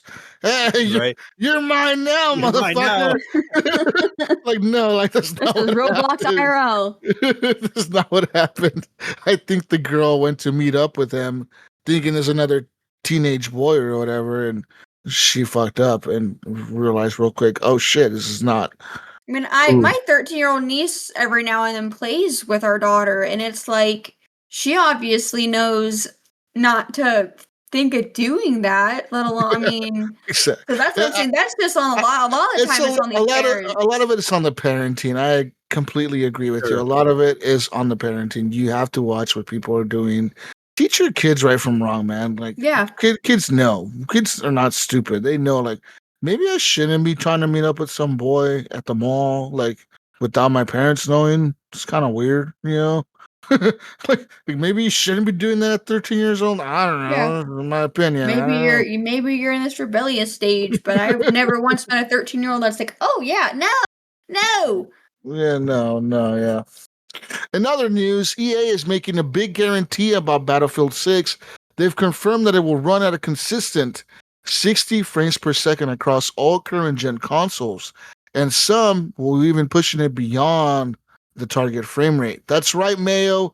If you are playing on an Xbox Series S, you will get 60 FPS. But if you're playing on the Series X and you're playing on performance mode, you might be able to hit 90 frames per second. But on the PS5 Pro, it will be able to reach up to 120 frames a second on performance mode or whatever on the PS5 Pro. You think you can pick this up on PS5? I think so. I think this will be one of the first titles that I pick up on both. I'm going to pick it up on PC. Yeah, I think the controller might be kind of cool. PS5 with a haptic feedback. Yeah. Plus, I like flying jets with the controller. Every time I fly a jet in the game, I switch over to a controller. So I think I'm gonna be doing that. So I'm gonna be playing it with my PS5 controller on the PC, and I'm playing on the PS5 whenever I feel like playing on the PS5. I think it'll be one of the first titles that I do that way. So I'm gonna be paying double for it, probably. I don't know. In other news, it's kind of nice to know that it's going to be running pretty good on the PS5 Pro. It's going to only be running good until you can actually get into a game. Because them queues suck. Yeah. EA is the worst. And then once you get in, that's when your frame rate's just going to drop because you can't move nowhere without glitching into a wall because everyone's trying to get in the game. Maybe. In 2022, quality assurance testers at Call of Duty studio Raven Software became the first union to organize at a major American games company as the Game Workers Alliance, CWA. Today, after 3 years of negotiation, GWA-CWA members voted to ratify their first contract between their union and Microsoft. That's right. So, the contract secures a guarantee, Mayo, of a 10% wage increase over a period of 2 years. They're also going to eliminate crunch time and prolonged mandatory overtime. And they're going to have clear job descriptions and promotion processes and additional worker protections. From day one, we made it a priority to include every voice in the room, and the contract we came out with reflects what we need: better pay, real career paths, and a protection from burnout. It's a contract that actually values the work QA does, said Raven QA tester and GWA bargaining committee member Aaron Hall. They said, I am proud of what we accomplished, and I hope it shows other game workers that organizing works and it's worth it. Says here, the Raven QA unionization effort followed a 2-month strike that began in December of 2021 when the owners at Activision laid off a dozen QA testers despite their contributions to Call of Duty earlier that year. And so people got mad and they unionized, and now they got a contract, I guess, with Microsoft. Yeah, I mean, we see it all the time with the layoffs and everything else. It's like a volatile job anymore, it seems like. So I guess that's some security. Security, yeah. Wow. So it says here, over 1 million people have claimed their freebies in support of Good Old Games Freedom to Buy Games initiative, an unlimited time campaign. The campaign is offering 13 NSFW games for free and protest after digital platforms like Steam and itch.io acknowledged tightening the rules around their NSFW content due to pressure from payment processors. On Friday, August 1st, GOG issued a statement saying, we believe that if a game is legal and responsibly made, players should be able to enjoy it today and decades from now. It's our statements when games are delisted today because of discomfort. Reviving them tomorrow becomes exponentially harder. It says here, and thanks to the dedication of the developers and publishers, Good Old Games launched Freedom to Buy Games to raise awareness on censorship in gaming, and they're offering explicit NSFW titles like Postal 2, Agony, and House Party for free, Mayo. There's 13 games available for free for 48 hours as a part of Stand for Creative Freedom and Preservation. And the response is so much beyond our expectations that our team needs to work around the clock to maintain the stability of good old games. Any game that disappears today becomes exponentially harder to revive later. Yeah, well, we kind of talked about that when we were Yeah, we talking did, about that with right? Steam, right? Because we were talking about like kind of the censorship of things. Like we get some of the games, like, but where does it end and how does it, like? Yeah. So it's good that they're picking them up, but I almost feel like they're just trying to take advantage of it a little bit too. Yeah. I think they're trying to like step in and somewhere like, oh, there's a weakness in Steam. There's a little chink in their armor over there. Let's jump in and scoop in and be the hero That's for right. these people that like these games. Hey, and I support them. Why not? Yeah, They're I mean, right. Any game that gets listed today will be way harder to bring back in the future. It's just the way it is. And you know what? Things in the future might change. People might become less offended about shit. And they want these games. And then guess what? Now you can't do them because we fucking lost them. We don't know where they're at. I don't know. we can't paper them on Steam anymore. So Yep. Speaking of Steam, the founder of Steam, Gabe Newell, is setting out on another adventure. And it doesn't involve Half-Life 3. Instead, he's acquiring xoUNIxo, the yacht building company that's creating no way. his $400 million super ship, as reported earlier by Boat International.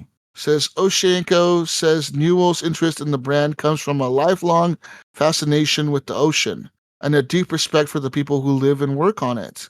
They're based in the Netherlands, and they've been changing leadership a few times since it was founded in 1987.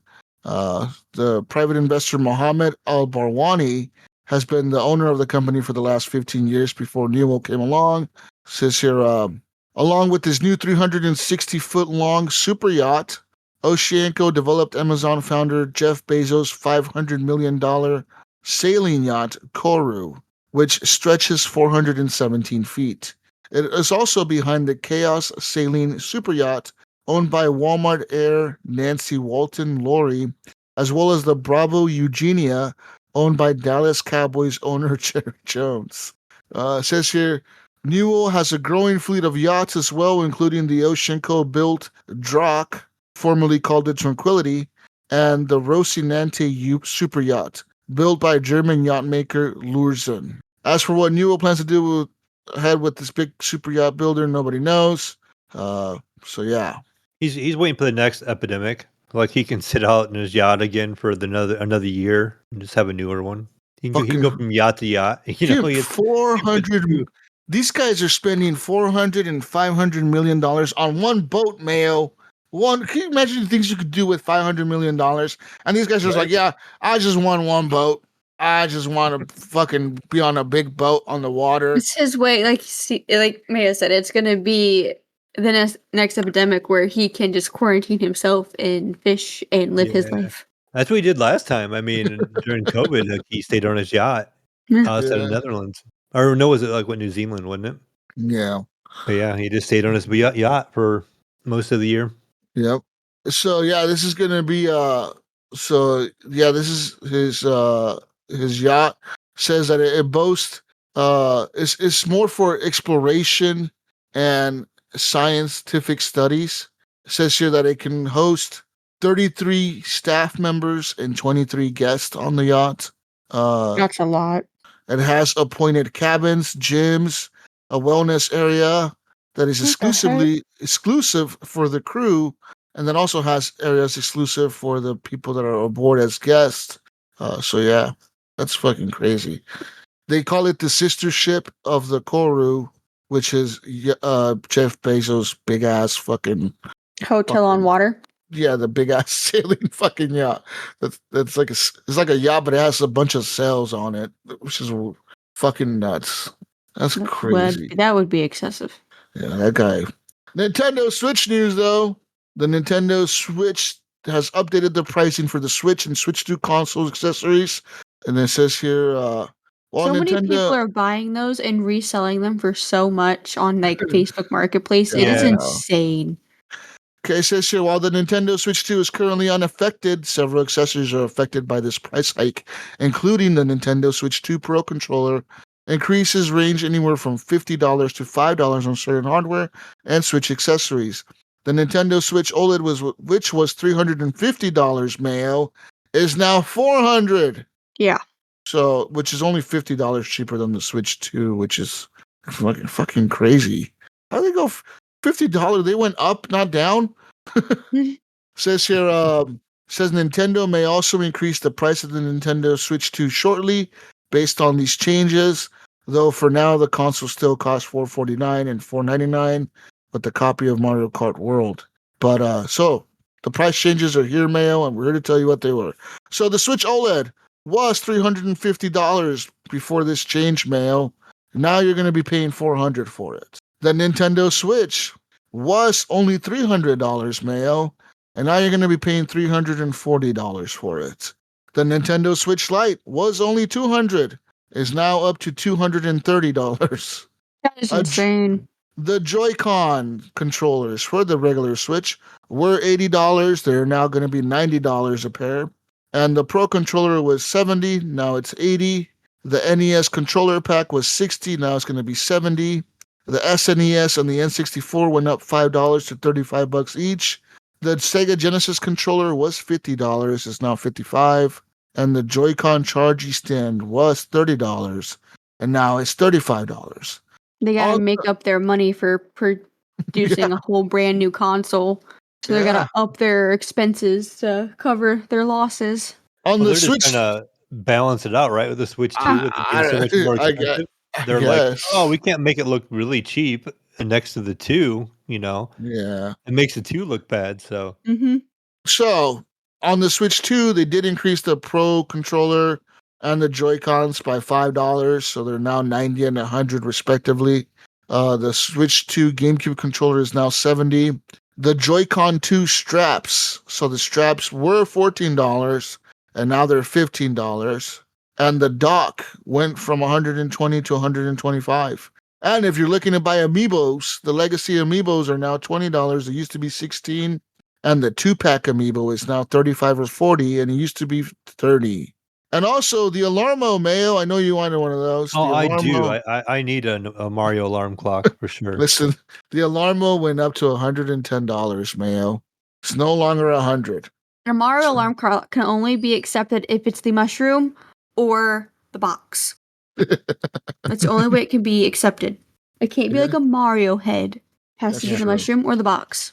Real quick, Jesus, jump in real quick. I think Uni said she kind of needs to hop out here soon. So we can plug her real quick before we continue on with the news. Yeah. Where can we find you? On Twitch at xoUNIxo. Or in our Discord. Yeah. Yes, that too. Everything's the same. It's always the same. All right. Find her on Twitch, people. Go join her Twitch, her horror gaming. Yes, my horror journey of my indie games. Yeah. Yeah. You need to check out, like I said, Duck Season. Get a chance to check that game out. I think you'll like it. You'll like it. I will definitely try that out. I think that might be my next payday, my next paycheck that I'll try out, and I will make sure to let you guys know in case you guys want to hop in and then be like, hey, you're doing that wrong. Pay attention. No, I have those moments where it's like, what the fuck do I do? It's a pretty simple game, and it's pretty short, right? It's only it's probably like 7 hours long, maybe 8 hours. So it's pretty short. That's a weekend stream that I'm gonna play the whole time through. Nice. Yeah, it's a fun game. Like a lot of people would enjoy watching you play it too, I think. Awesome. All right. Well, I appreciate you guys being in here. Well, letting me be in here. I can English. Thank you for being on, Uni. We appreciate you coming on. Not a problem. I'll be happy to come back anytime. Awesome. Take it easy. See you guys. Have a good one. All right, bye. All right, Mayo. Well, Mayo, I know you're going to be sad about this news. Oh, no. A PS4 exclusive game, which was notably also a PS4 launch game, will cease to exist at the end of this month. The PS4 game in question has actually already been delisted from the PlayStation Store and discontinued since 2024. However, it has been remained playable since it's been delisted. But this will change on August 31st. This game will forever be shut down. All right? Uh-oh. What is it? It is also available on PC, but that's not a console. So But this game is the free-to-play shooter Blacklight Retribution, made by Zombie Studios, who ran the game until 2015 when they shut down. And then after that, Hardsuit Labs took over the game. And so they were the guys that were working on Vampire the Masquerade Bloodlines 2. And then they got pulled off of that game. And but yeah, I mean, this game has been running for the last 12 years now on consoles, and it's done now. Hmm. What do I the don't think I've people ever do? played it. What do the people do that play these games? Like, do they just feel sad? Like what? The one guy that's only been playing this game for the last He's got 12 3,000 years. hours in it, and he's like, Yeah, no. the last 12 years of his life have been this, right? They've been this. He's done this every day. He gets off of work. He comes home.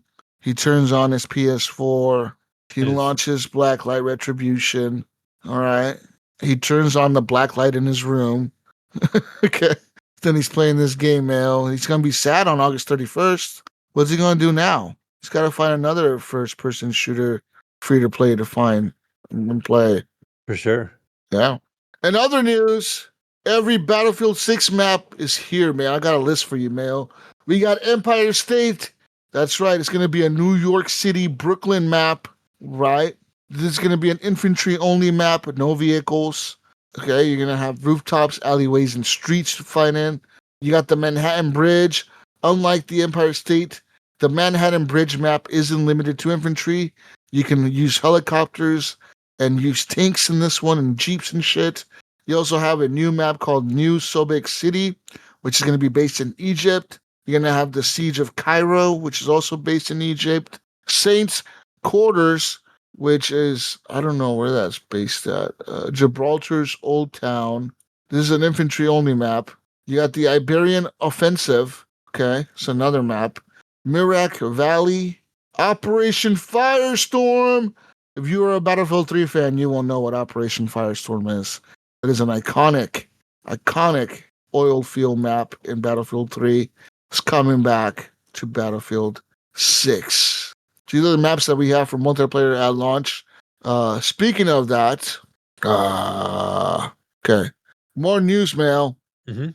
Rumor is that Sony is planning to bring more PlayStation 5 games to the Xbox. That's right. Rumors are suggesting that the new Japanese game maker is planning to bring more games to the Xbox because they're trying to hire an executive to work on PlayStation's multi-platform strategy. That's right. Are you looking for a job, Mail? Go apply at PlayStation. They're looking for a new executive for multi-platform strategies. We can do that, right? Yeah, why not? Why not? Oh god, yeah, bring it to Xbox. Boom, give me my $10 million salary. Yeah, bring guys. Hey, I got an idea. I got a big $40 million idea here. Bring The Last of Us to Xbox.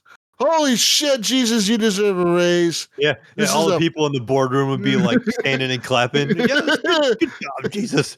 Way Good to job. think. Our stock just went up because of the fucking quote you said. Yeah, Jesus, good job. Here's your $10 million bonus for this awesome idea.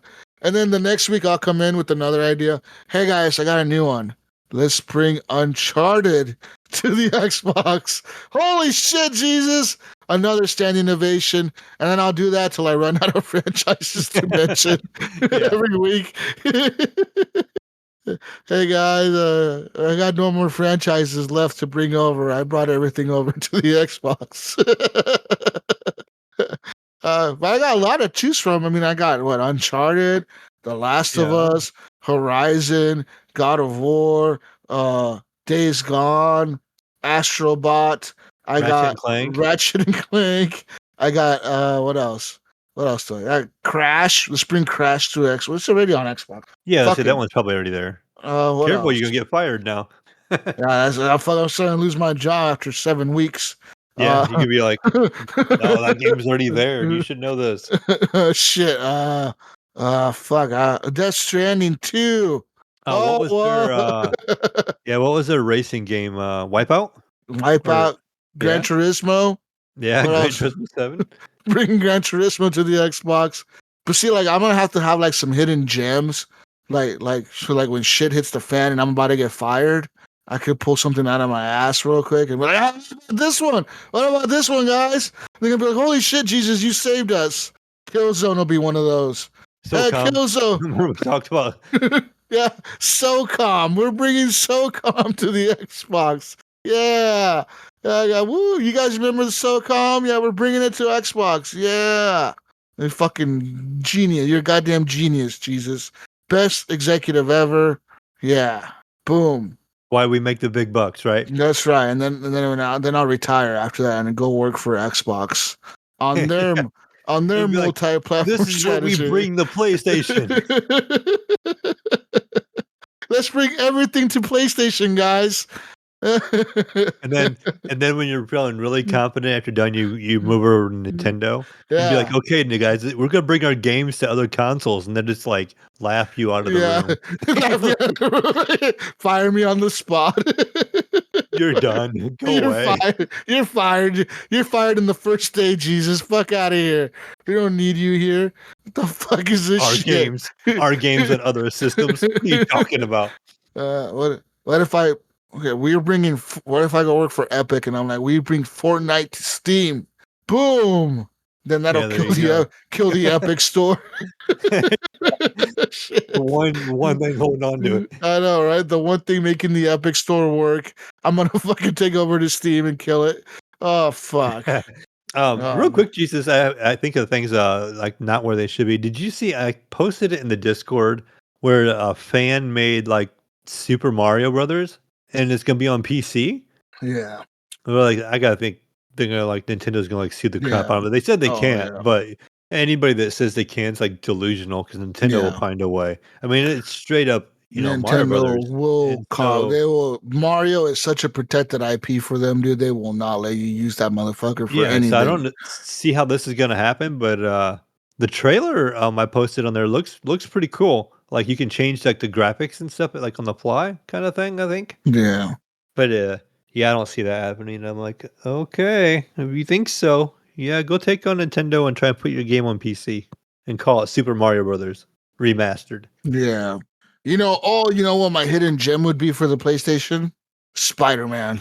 Yeah, there you go. Spider-Man, the last one. Spider-Man, guys, I got Spider-Man coming to Xbox.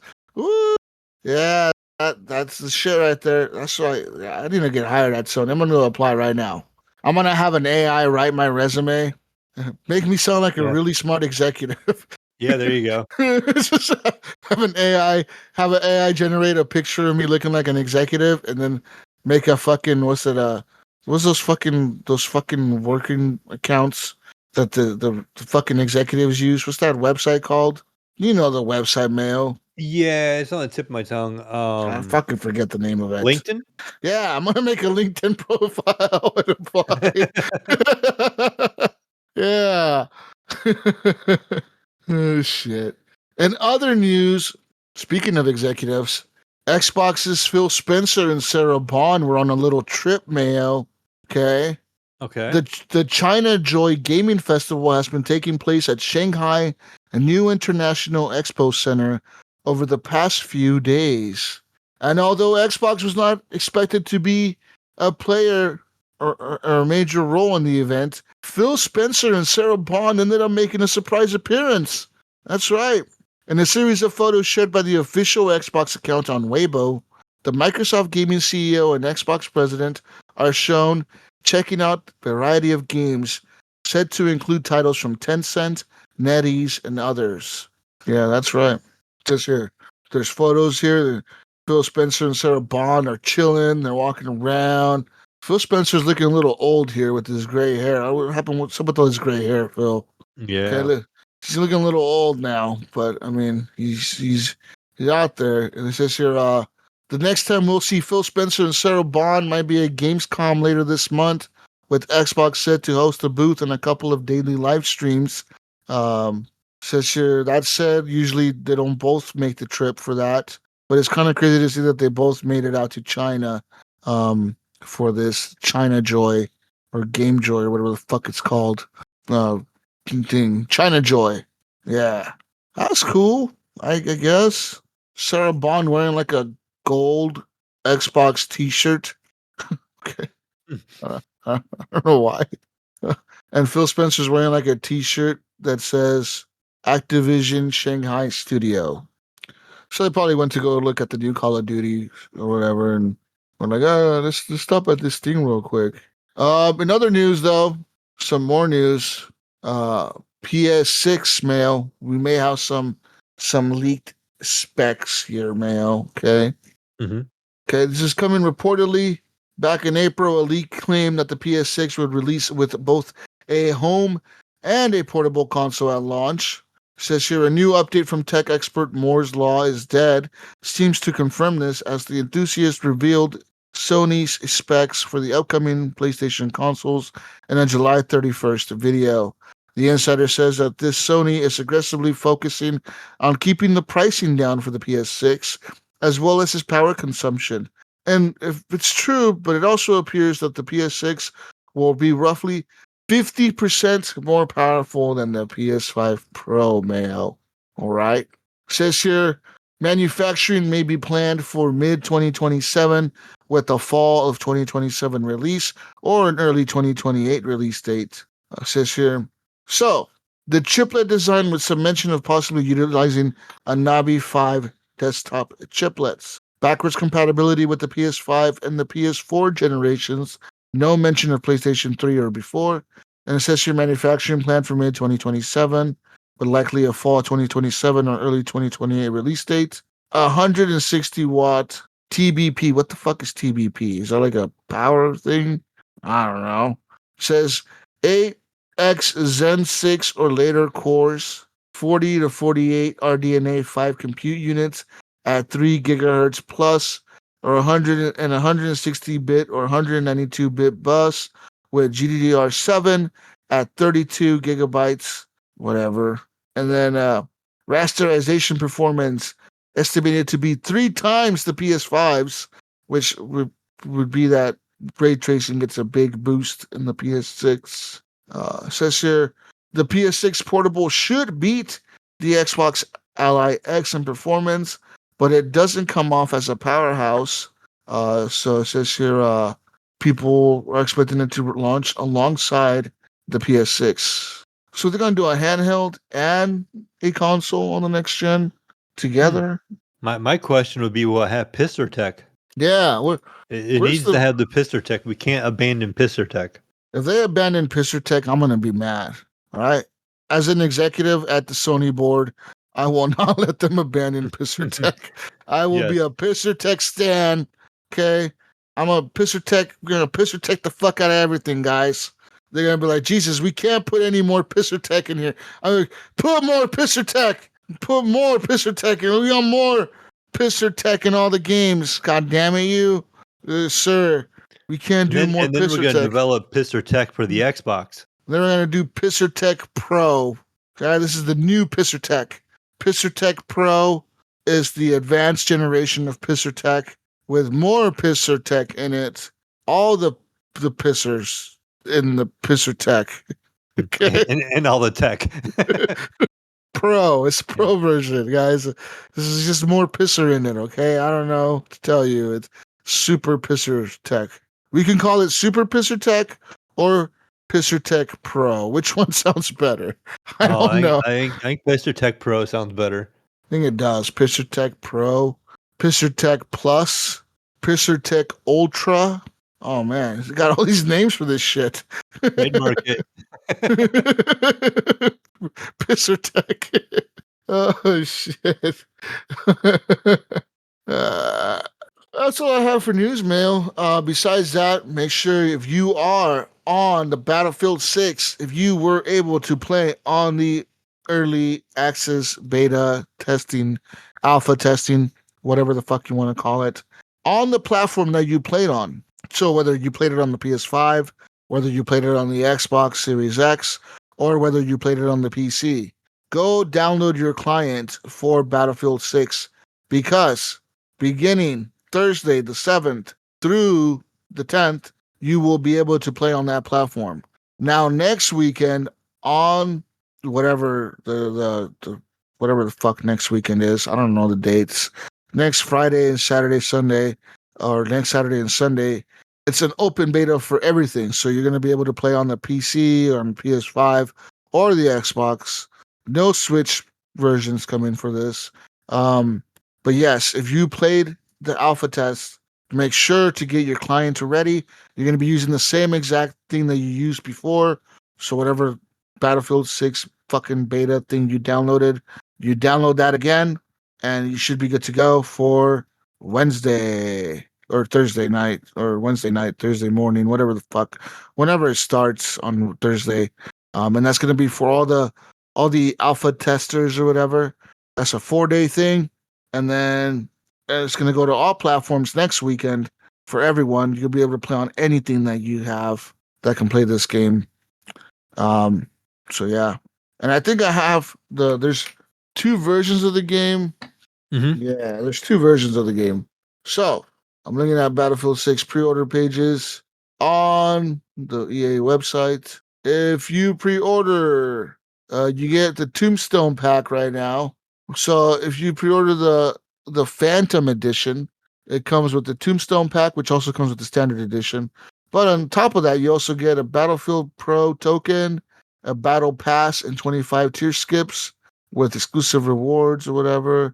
You get Phantom Squad, which is 4 soldier skins, Crossbones, Mirage, Spectre, and Wraith. You get the Glimmer melee knife weapon skin, the Shrouded M433 weapon package, a Drop Shadow MS-2010 ESR weapon package, the Chimera vehicle skin, a Death's Head weapon sticker, a Cryptic weapon charm, an Operative dog tag, and a Phantom XP boost set, 2x hardware XP plus 2x career XP.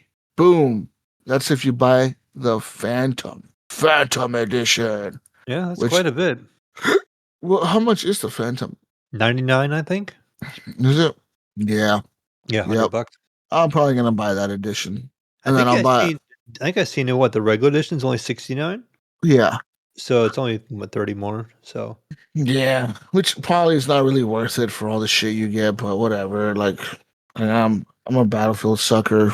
I want to play Battlefield. yeah, well, you get the first what I can't think of the name of it now. So it's season pass. You'll get the first season pass. So Yeah. you'll pick that up anyways. So you might as well. Yeah. So they have 2 open betas, August 9th and 10th. So this week in Mayo, it is an open beta for everyone. Early access begins 7th and 8th. You can preload today. And then also they're going to have a second open beta. So they're having 2 open betas back to back. Next weekend is the second open beta on the 14th and the 14th through the 17th. Mm-hmm. So this weekend, the 9th and the 10th, you're going to have access to the game. And next weekend as well. And I believe there's 3 maps in the beta, they said. 3 maps. When I played, there was like 2 maybe. There was 2 different modes. There was I think there was Conquest, and then there was Operations. Or not Operations, but the one in Battlefield 2042, whatever, Breakthrough or whatever.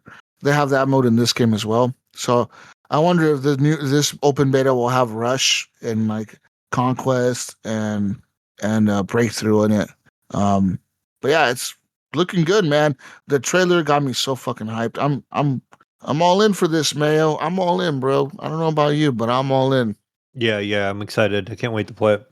I'm all in for Battlefield.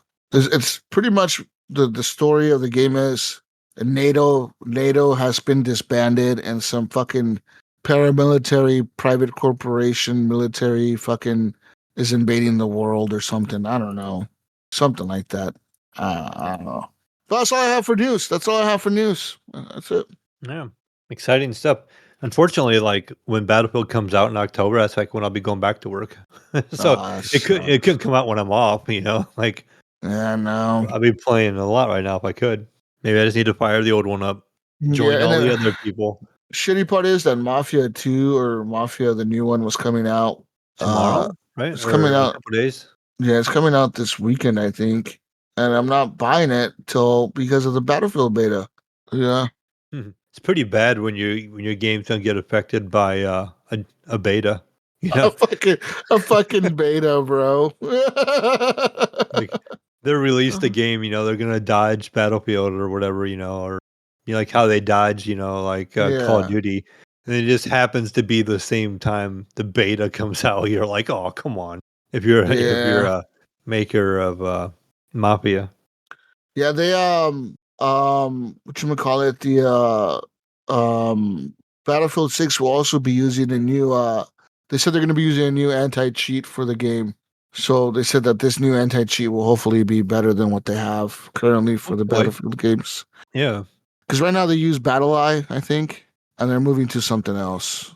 I don't know what kind of shit. I think they said the next one's gonna be a kernel-based anti-cheat, which some people weren't very happy about because it installs like in Yeah, your it's kind of like whatever. what Riot did, I think, right? Yeah, With the shooter, I can't think of Valorant. yeah, and Delta Force did it too, I think. So, but yeah. Anyways, that's all I have for news. Anything else, man? No, I don't have anything else either. All right, where can we find you? You can find me on Discord mainly as the Mayo or the Mayo One. I'll probably be hanging out on Steam playing some Ninja Gaiden. I'll probably beat that, but like I said, definitely feel like Shinobi's gonna be a better game. Maybe I'll pick that one up later, but Yeah, it's not out. It doesn't come out yet. But Ninja Gaiden is, like I said, it's good, but it's not like, I don't know. I feel like Shinobi's gonna be better. But yeah, besides that, I'll be on there maybe on the PlayStation playing some Red Dead yet, and kind of hanging out. Wait until I have to go back to work in 2 months. So be doing some gaming yet. How about you, Jesus? I will be fighting on everything that's Jesus Walk Slot, and I'll be playing some more Death Stranding 2. Definitely be playing Battlefield 6 this weekend. If you see me on, join me. But yeah. Yeah. So we'll see. And then find Gunny on everything else, Gunny Chief. Find him on the Discord. And find Uni on Twitch, streaming, or whatever she's streaming over there. Yeah, Find she's her. streaming on Twitch. So yeah. Anyways, we're out of here, people. Peace out, Brussels sprouts. We'll catch you on the next edition of the Horrible Gamers Podcast, the Battlefield 6 post-beta edition. That's right. We're out of here. Bye, everyone. Yeah.